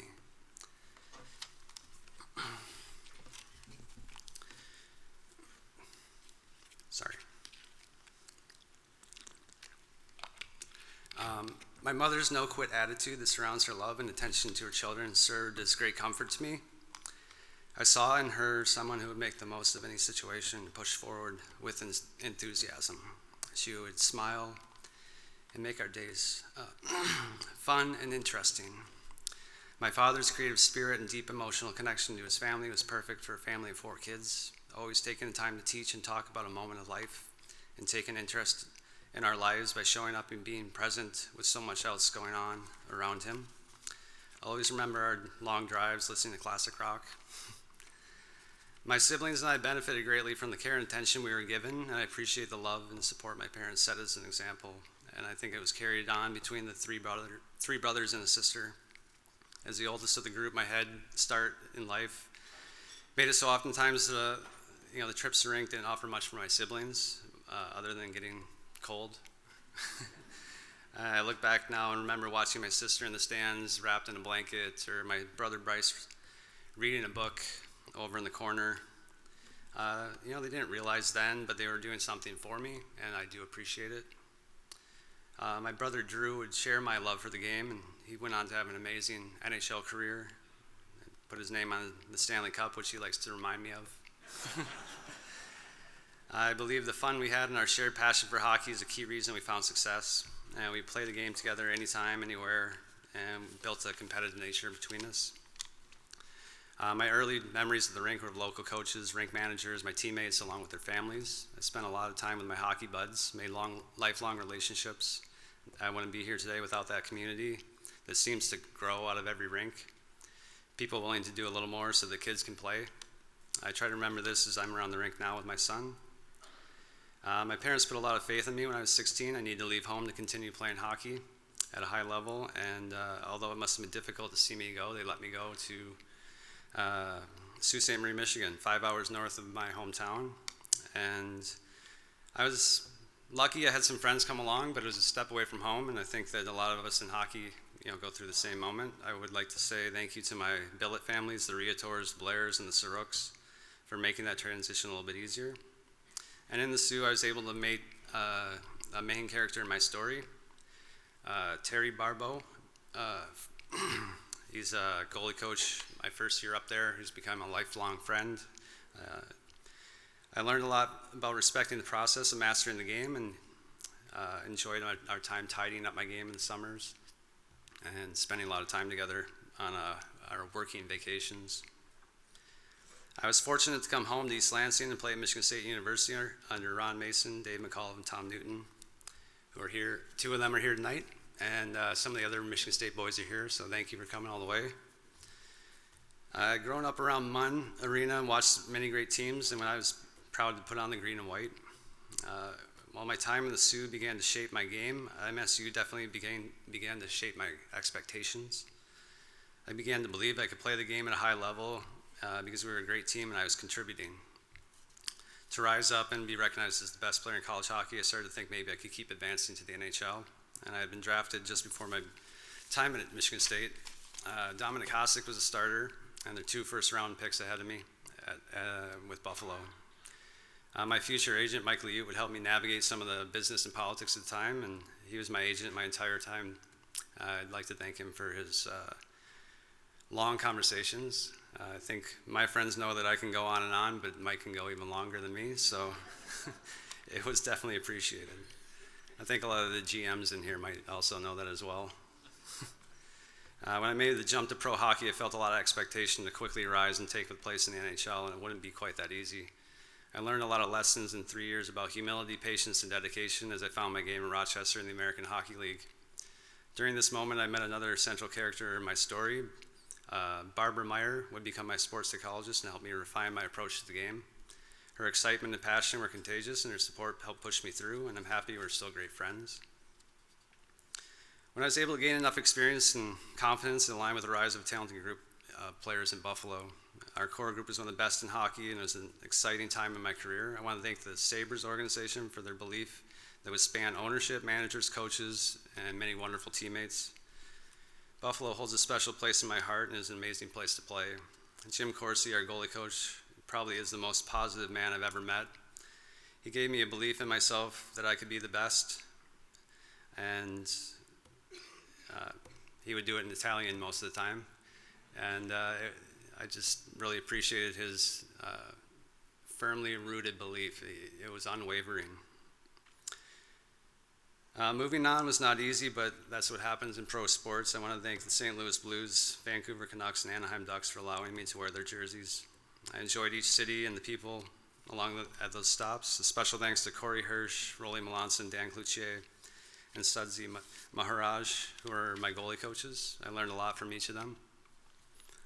And I had the honor to wear the red, white, and blue at 3 World Championships and 2 Olympic Games. And each time I went, to me, Johannson was the guy helping manage the group. His passion and joy for the game is infectious. He is missed, and I'm glad he's being recognized tonight. I want to pass along special thanks to Dave Fisher for his hard work in helping organize this evening and for his friendship and hard work within the sport. Many other USA Hockey executives and volunteers who have helped me over the years, I do appreciate it. I felt great pride representing our country against the world in tournaments. It's hard to describe the feeling joining a group of tremendous athletes and stepping on the ice in full uniform, ready to compete against another country's best. To be selected and entrusted with guarding the goal in the Olympics is one of the best feelings I had in hockey. Special thanks to Brian Burke, David Poyle, and Ray Shero for selecting me to those teams. And a special thanks to the coaches, staffs, and my appreciation to my teammates. Those are great memories.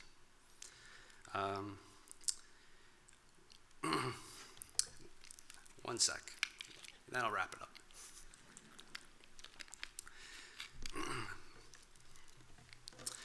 When I met my wife, I knew that I would marry her immediately. You can ask Patrick Lalim, he knows the story.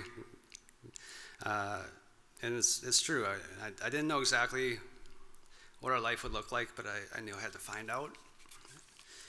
And I'm so happy we met and were able to carve out our life together. You're the love of my life. Thank you so much for supporting my hockey career. It's not easy to begin a new relationship, build a family, and balance a successful career of your own while married to a hockey player, a goalie no less. To say you took on more than your share would be an understatement. You have given our family so much, and it's appreciated. I'm happy your parents can also be here with us, and they've made me feel welcome and loved in the family and supported through my career, so thank you. Bodie, my beautiful boy, who's becoming a young man far too quickly. I see a competitive spirit in you, and I also see joy for life. I'm so proud of you. It's nice to know that you will remember being around the rink when I played, and maybe that'll help you understand a part of your father as you grow up. I look forward to watching you find your passions and explore the world. I will always be there for you. And to Kaya, our little sweetie, you won't remember this, but especially you're here with us. Your mom fought hard for you to be here, and your smile is an inspiration every day about what love and commitment can accomplish. So, thank you all, and I do appreciate everyone being here tonight to celebrate all the inductees. I've been inspired by their stories, and I appreciate everyone. Thank you.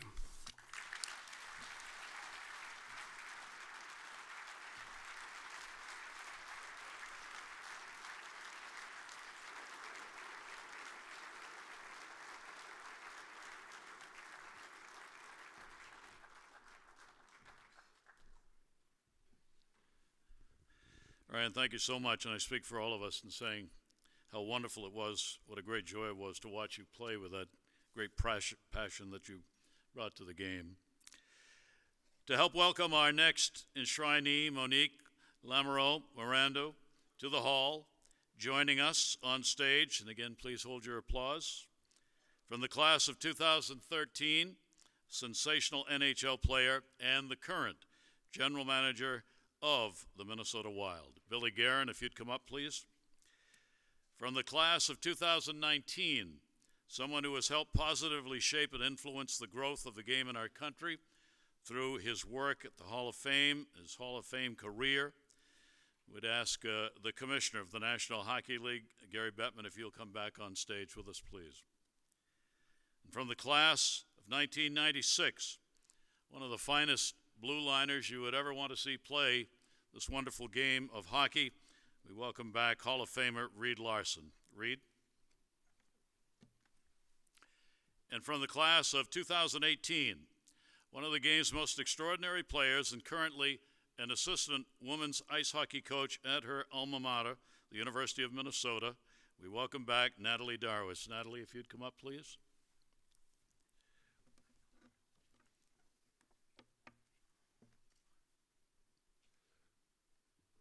All Hall of Famers, please welcome them as our presenters.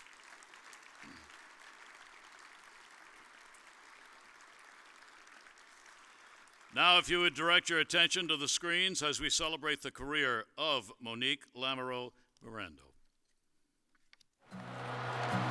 Monique Lamoureux bursting in, and she scores! What a play! There is a whatever-it-takes mentality one has to adapt to be great, especially in athletics. For Monique Lamoureux-Morando, the whatever-it-takes mentality was recognized early on as a child, learning to play hockey on a frozen pond in North Dakota. That drive eventually took her to the world's greatest stage of women's hockey, where she etched her name and Team USA into hockey history. Long pass ahead to Monique Lamoureux. Moving it on Salvanas. She scores! She played a critical role in helping Team USA win gold at the 2018 Olympics in South Korea, scoring the game-tying goal late in the third period against Canada to set the stage for the shootout heroics that followed and resulted in breaking a 20-year gold medal drought for the U.S. in women's hockey. Be able to call ourselves Olympic champions is a title that no one can take away from the 23 of us that did it today. You knew when she had the puck on her tape at that point in the game that she was going to score, like there was no doubt. I look at Monique and the type of player she was all through high school, all through college, and then most of her national team career, she was a clutch player. Seemed to find the back of the net when the pressure was on. Monique scored so many big goals at the right time. She's a player that scores that goal when you need it, and she did that time and time again. Lamoureux-Morando played both forward and defense throughout her career, and her compete level and willingness to do whatever it takes for her team made her a force opponents were never excited to face. Essentially, I've played both. I've split time basically my entire career. Monique, to me, was more like a power player, whether she was a defenseman or forward, and just is going to run through you. Whenever it takes to get the puck back, she'll do it. It's pretty impressive to be able to play at the national level as, you know, a forward and defenseman. You have to be a special type of player to do that. I think it speaks volumes, the fact that she was able to win in world championships, best offensive player, and then later win the best defensive player in that tournament. Her willingness to go back and play D and not be on the wing with her sister, like that was a bit of a sacrifice. And not only did she do it because it was best for our team, but she did it at a super high level. Over the course of 14 years with the U.S. women's national team, Lamoureux-Morando was also a part of silver medal-winning U.S. teams in 2014 and 2010. Across 3 Winter Olympics, she played in 15 games, averaging better than a point per game, with 9 goals and 7 assists. Lamoureux-Morando helped the United States bring home 6 gold medals and 1 silver during her tenure playing in the IIHF Women's World Championship.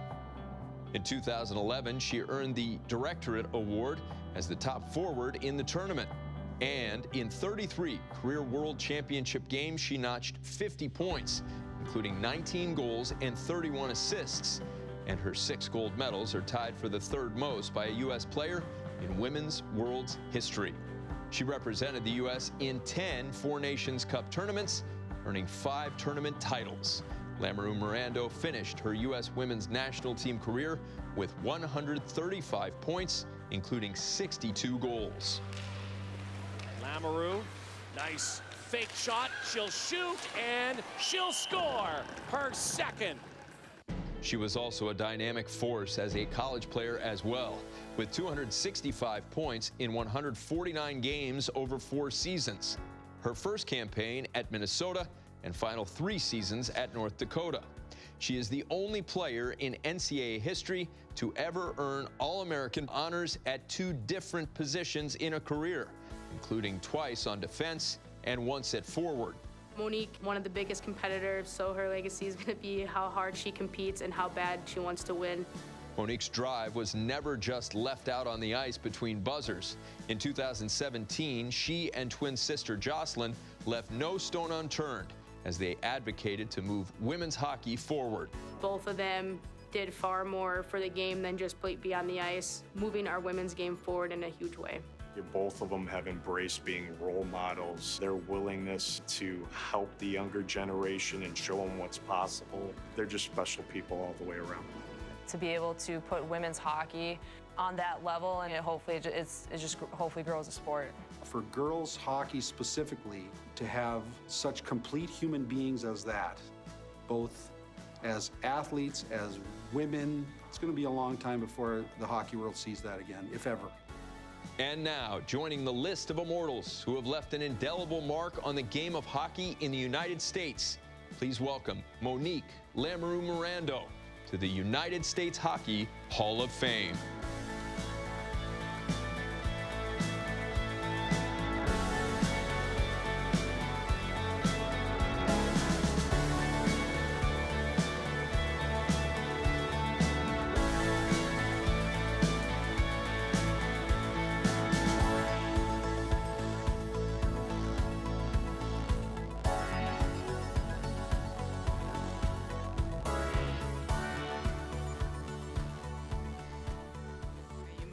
That mic down, thank you. So I know I'm on a 10-minute time limit. Jocelyne, you went over. I wasn't clocking, but you were definitely over. First, I just want to thank the organizers and the committee and USA Hockey for putting on this amazing event tonight. I drove down here in the car yesterday in my van with my 3 little kids yesterday with the snow, so no one was screaming for an extended period of time, so they all got an A+ for the drive anyways.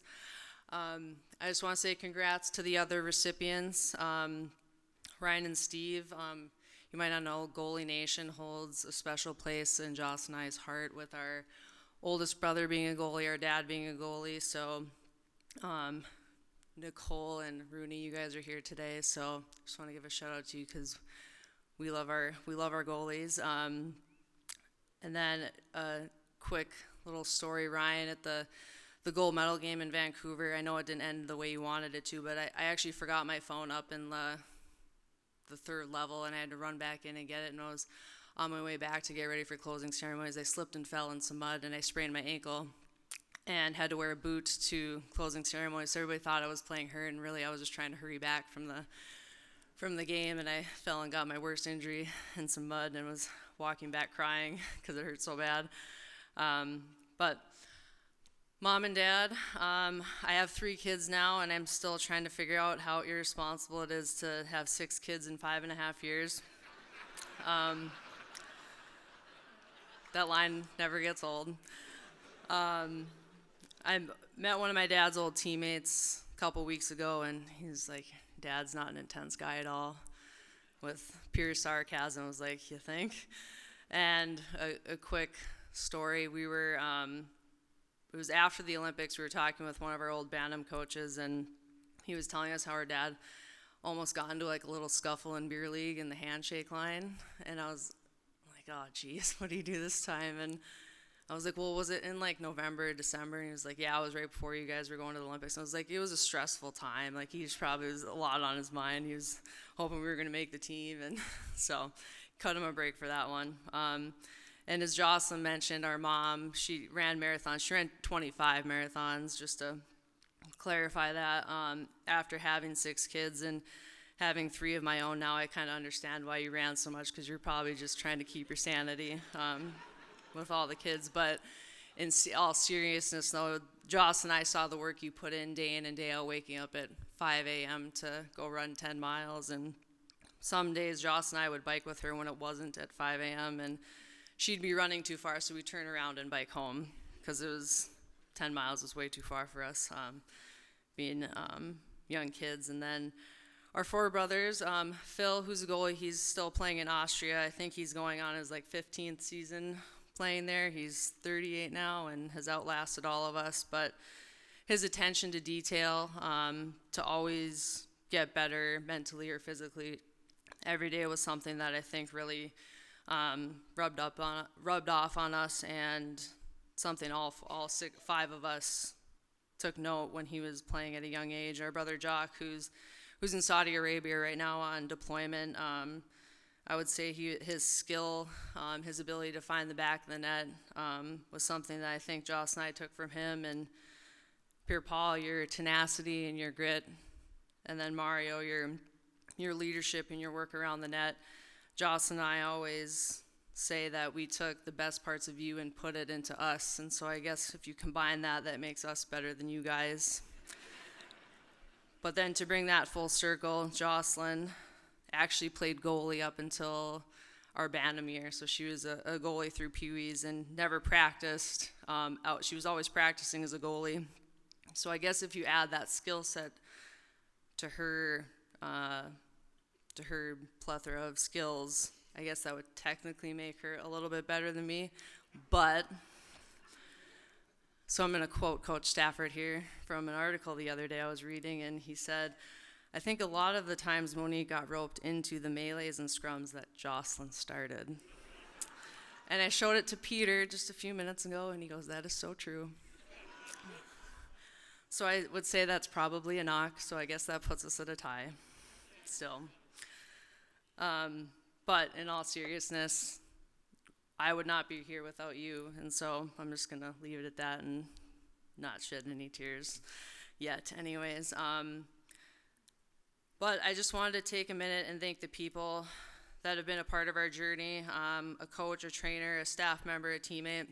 If you have been one of those of ours throughout a career, can you just take a second to stand up, even if you're really embarrassed to? I know there's a group of teammates back there. Jocelyne, you stand up. Peter, coach, stand up. You can sit. There you go. My success doesn't come without the time and effort that we had and put together as teammates, chasing dreams and hoping to achieve our goals. And our last year playing in 2020, I lose track of the of the years now. We played in Anaheim in front of, I think, just under 12,000 people, but the team just broke the attendance record and played just under 15,000 people a few weeks ago, so congrats, ladies. In that time, our grandmother had passed away, and we flew in for the funeral and flew back, and I think it was a pivotal shift in mine and Jocelyne's mindset of where we wanted to spend our time. And I think the greatest gift you can give to anybody is your time and your effort and your presence. And I want to thank anybody that has been a part of my journey, whether it's been big or small, because your time is precious, and without that, I am not standing here today. Yes, the medals and everything are great, but ultimately, we've only been retired for a couple years now, but you miss the time in the locker room. You miss doing puzzles, which if anybody, when we would go on trips, Reagan would get like these 1,500-piece puzzles, and I was considered like a sorter if I ever attempted to do anything.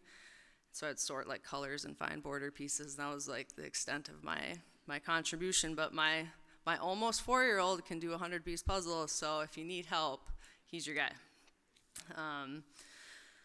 So in closing, I just want to say congratulations again to all the recipients tonight. I think I might be the unsung hero because I'm going to come in under my 10 minutes. But congratulations. Thank you to everybody who's been a part of putting tonight together, whether it's the video packages or getting dinner out to everybody. It takes a lot to put on a night like this, so thank you. And who's next?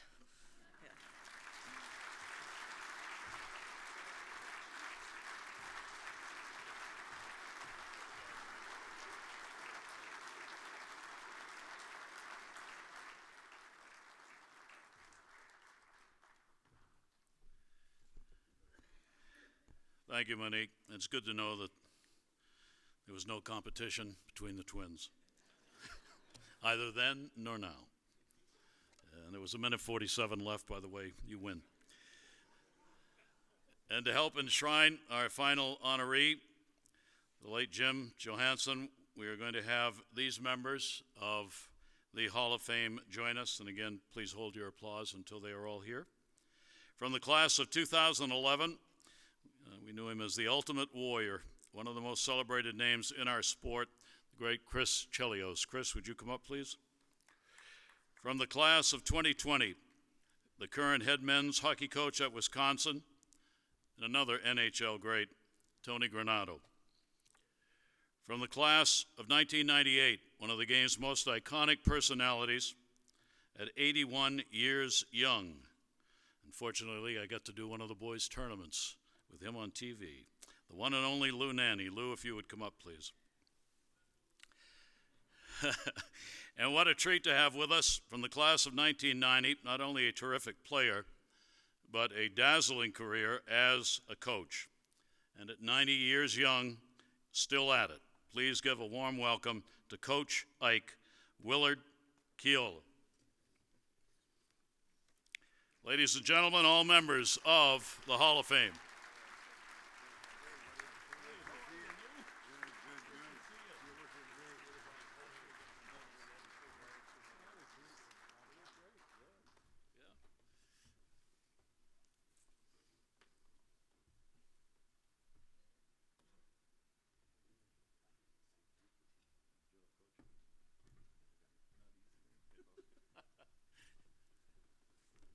All right, they're all here. Let's hear it for them.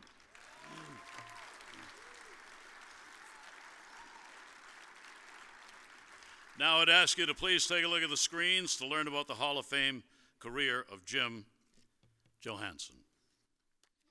The late Jim Johansson's rich background in the sport earned him the nickname Mr. USA Hockey. His nearly 2-decade executive career at USA Hockey led to both record-breaking success on the international stage and significant growth of the sport across the country. The game has grown dramatically in the United States, and Jim has a lot to do with that. His efforts on behalf of USA Hockey in growing the game, making it more available to more American kids, and creating elite hockey players that are capable of playing in the National Hockey League. Jim was behind a lot of those efforts. After deferring the 1982 draft, he opted for college play, where he helped the Wisconsin Badgers to the 1983 NCAA title as a freshman. I was lucky I got to play college hockey with Jimmy. He's a winner. He just wanted to do what was needed, and that's the one thing I've always respected. I played against someone who was at the University of Wisconsin, a really good player, a guy with some skill, reliable, a guy that you could tell was impactful to his team. All the things that made him a great player made him a great executive. His success during his college years was not limited to the ice at Wisconsin. During his time there, he competed for the United States in both the 1983 and 1984 World Junior Championships. Following graduation, he represented Team USA in both the 1988 and 1992 Olympics. He was real detailed with his game. He was a great teammate. He was somebody that you could count on game in and game out to go out and give everything he had. After playing professionally for 8 seasons, Johannson went on to serve as the general manager and head coach of the Twin City Vulcans before joining USA Hockey in 2000. I've been trying to think of words to use to describe JJ, and good is not ever in that vocabulary. He was great at everything. And I think to be as good an administrator as JJ was required the greatness. It required the attention to detail, the span and the breadth of the stuff that he had to pay attention to. He knew all the players. He knew their parents' names. I think he was just a huge asset for USA Hockey. Johannson was tabbed as manager of international activities and U.S. Olympic Committee relations, and later he assumed the position of assistant executive director of hockey operations, where he oversaw all in-sport related activities, including USA Hockey's efforts in putting teams on ice for international competition. I think every team he put together was special. I always felt honored to get the call, to be asked to play for our country. And playing in my first World Juniors, it was definitely a really cool experience. Just getting to go over and do that at a young age was a great experience, and I'm thankful that JJ allowed me to do that. I was fortunate to work with him on a bunch of teams, whether it be World Junior teams or World Championship teams, and he was always the guy that was doing the job of 5 people. You knew that when his playing career was over that he'd have some sort of position in hockey that would be important, because the game meant too much to him, and more importantly, he meant too much to the game. Being a GM for USA Hockey was part of Jim's heritage, as his father, Ken, served as the general manager for the 1980 Miracle on Ice Olympic team. Years later, Jim had the same honor. His dad and his family had a ton of connections and influence on the USA Hockey program along the way, and I think he just loved everything about it. His awareness of what was needed to continue to grow USA Hockey was really what I think became his legacy, how he grew the game and recognized different areas on how USA Hockey and young players could continue to grow and develop. We'd like you to know right now that you're going to be a member of the 2018 Olympic team, so congratulations on an Olympian. Thank you. 2 things that probably stood out. Number 1, obviously, when he was able to make the call to all those players was really, really special. But number 2 was a story that was told to me by Tony Granato, our coach of that team, that Jim took the responsibility to speak with the guys who didn't make that team. Jim, being about the player, knew that he owed it to those guys to let them know why they wouldn't be on the Olympic team. So the best calls ever and probably some of the worst calls ever from Jimmy, it was a great opportunity for him and another lasting legacy from JJ. A beloved figure in the hockey community and beyond, Johannson passed away unexpectedly on January 21st, 2018, just weeks before the 2018 Olympic Winter Games, where he was set to lead the U.S. Olympic men's ice hockey team as general manager.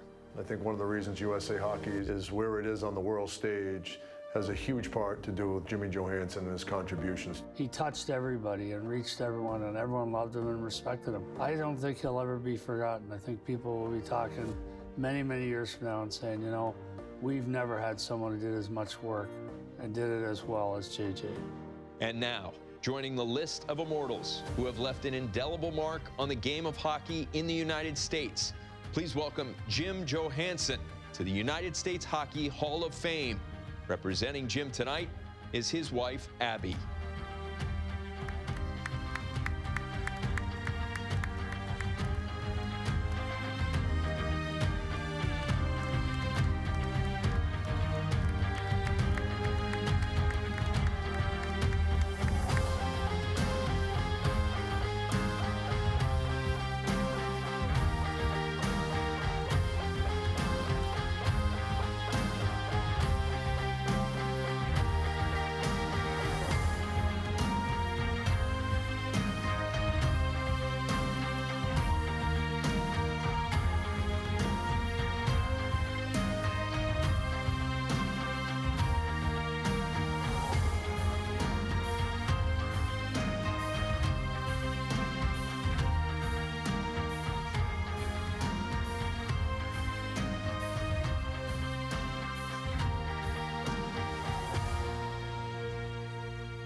but we are so honored to be here tonight.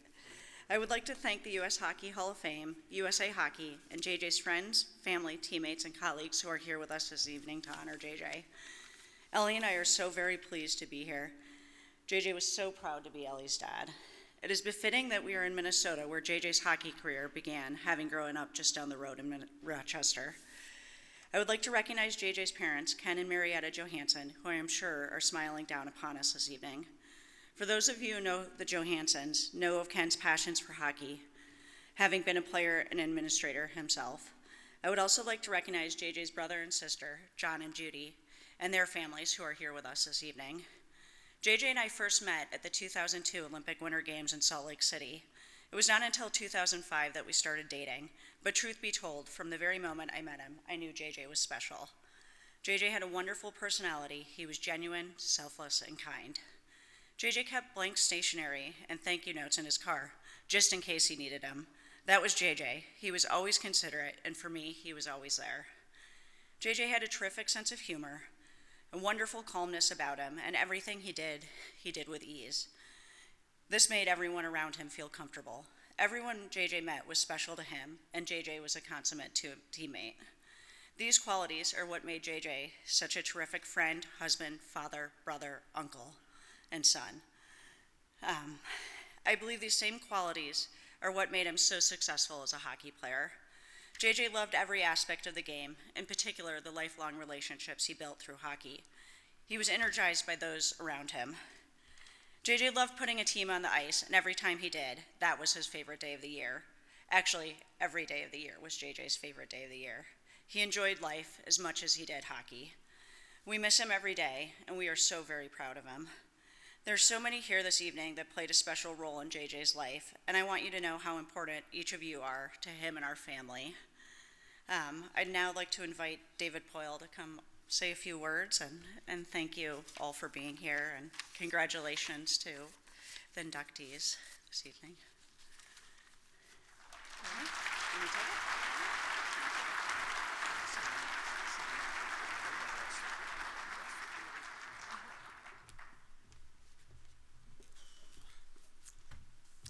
Thank you, Abby and Ellie. This is a tough one because JJ was so important to all of us, a friend to all of us. Tonight I'm making these remarks on behalf of the scores of NHL personnel that have worked closely with JJ over the years, from general managers that are here tonight to coaches that are here tonight to trainers to equipment managers in tournaments all over the world. JJ was the heartbeat of USA Hockey for 20 years. Congrats, Abby, Ellie, and John, and to your entire family.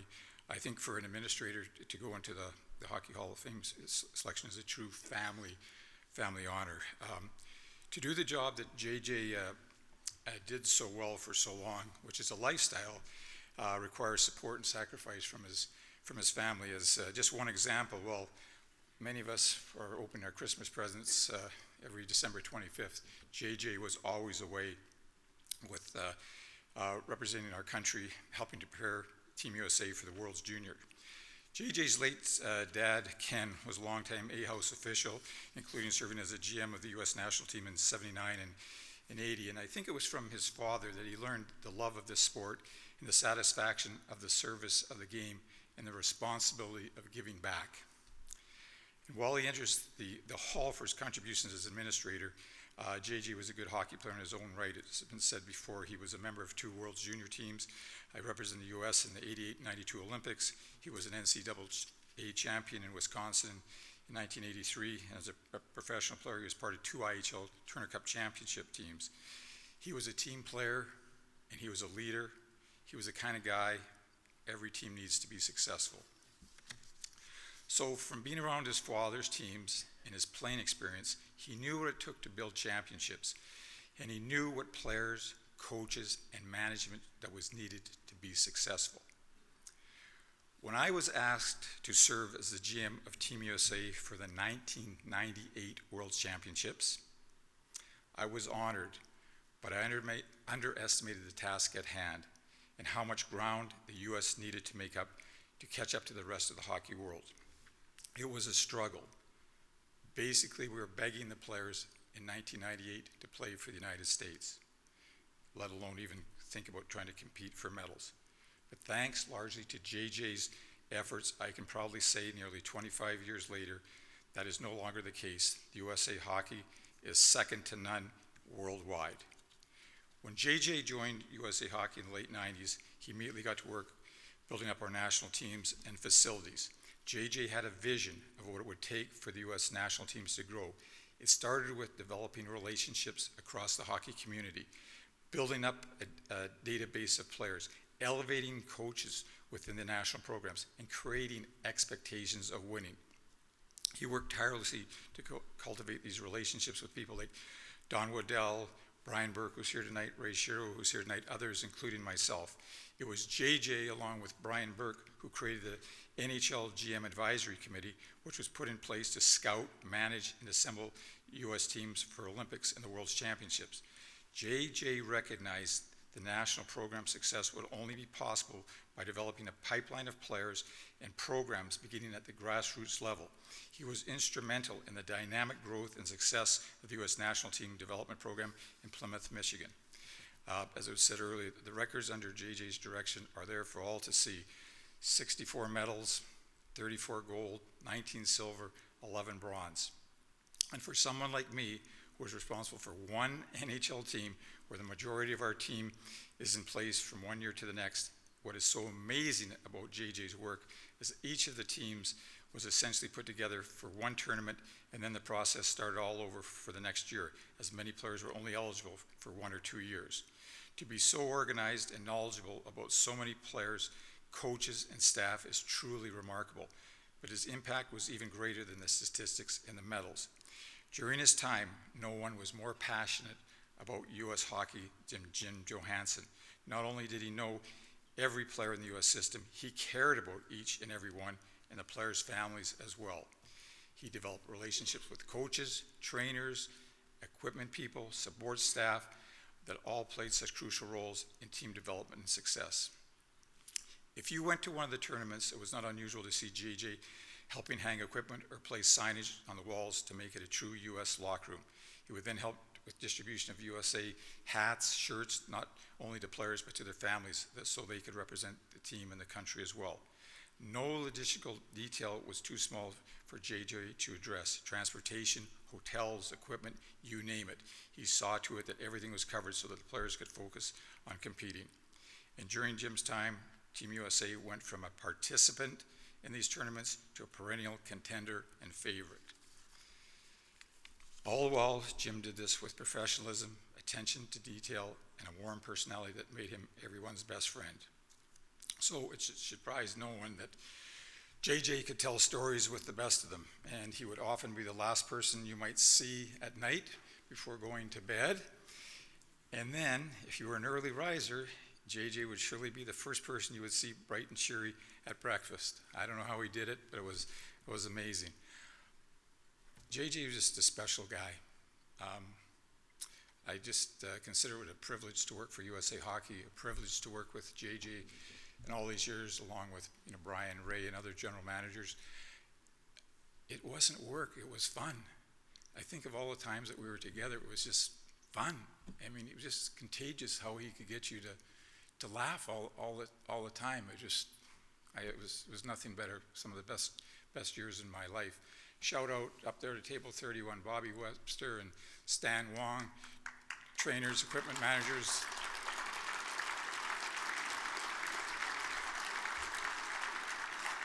That have been with USA Hockey longer than all of us have, and they have great memories and stories with JJ.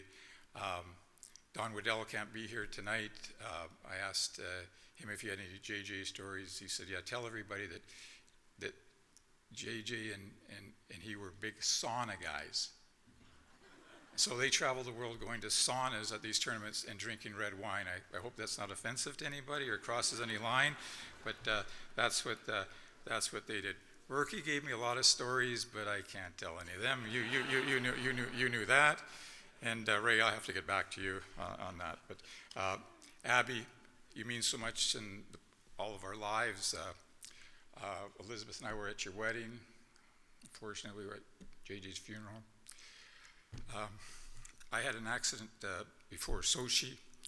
I'm not bringing it up for that reason. I'm bringing it up for the fact that I didn't get to go to Sochi, but a week after coming back from Sochi, who were the first people to come and visit Elizabeth and David Poyle was Abby and Jim, to see how I was doing. So he was the best of the best. In short, JJ was all of us. He was a kid who loved the game. He was a player who played as a perfect team player. He was a winner, an administrator who left no stone unturned in building successful teams and programs, a guy that knew the importance of everyone who had a role in any organization, and a husband, a father, a brother, and a son, and a guy who loved his family. That's why my friend JJ is a U.S. Hockey Hall of Famer. Thank you.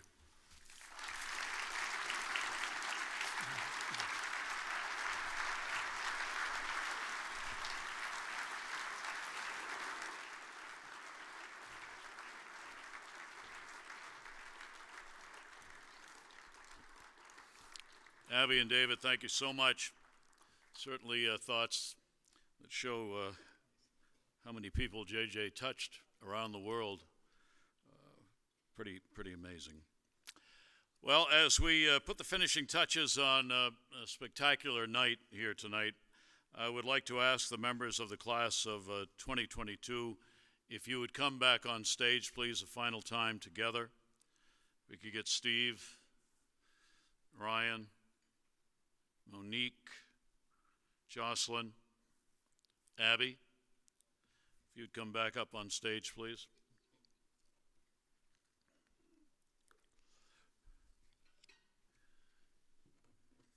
We've seen such a spectacular group of athletes, not only in the induction class, but those who helped, who are already in the Hall of Fame, who did the presentations.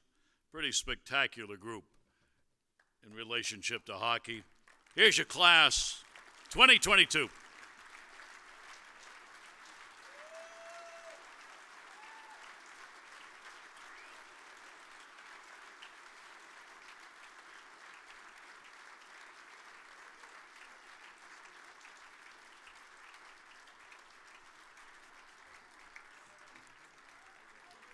Now I would also like to ask, in remembrance of the other award given out tonight, two final things. One, the congratulations to Warren Strelow on receiving the Lester Patrick Trophy, and for the family being on hand to join in the celebration, and so many of his friends and players. And it's only fitting, I think, that we conclude the 50th anniversary celebration if we could get all of the current members of the Hall of Fame to come up on stage with this class. So all of you who are members who are here tonight, please come up on stage so we can get the group picture with this class.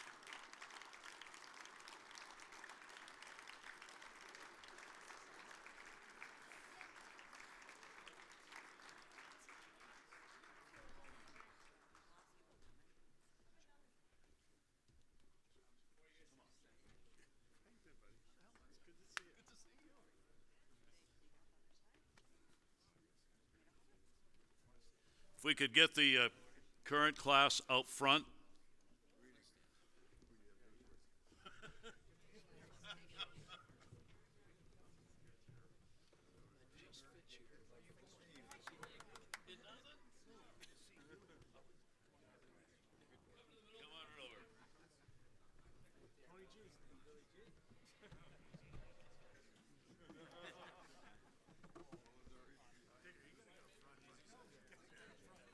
Can you get them all in there? Yep.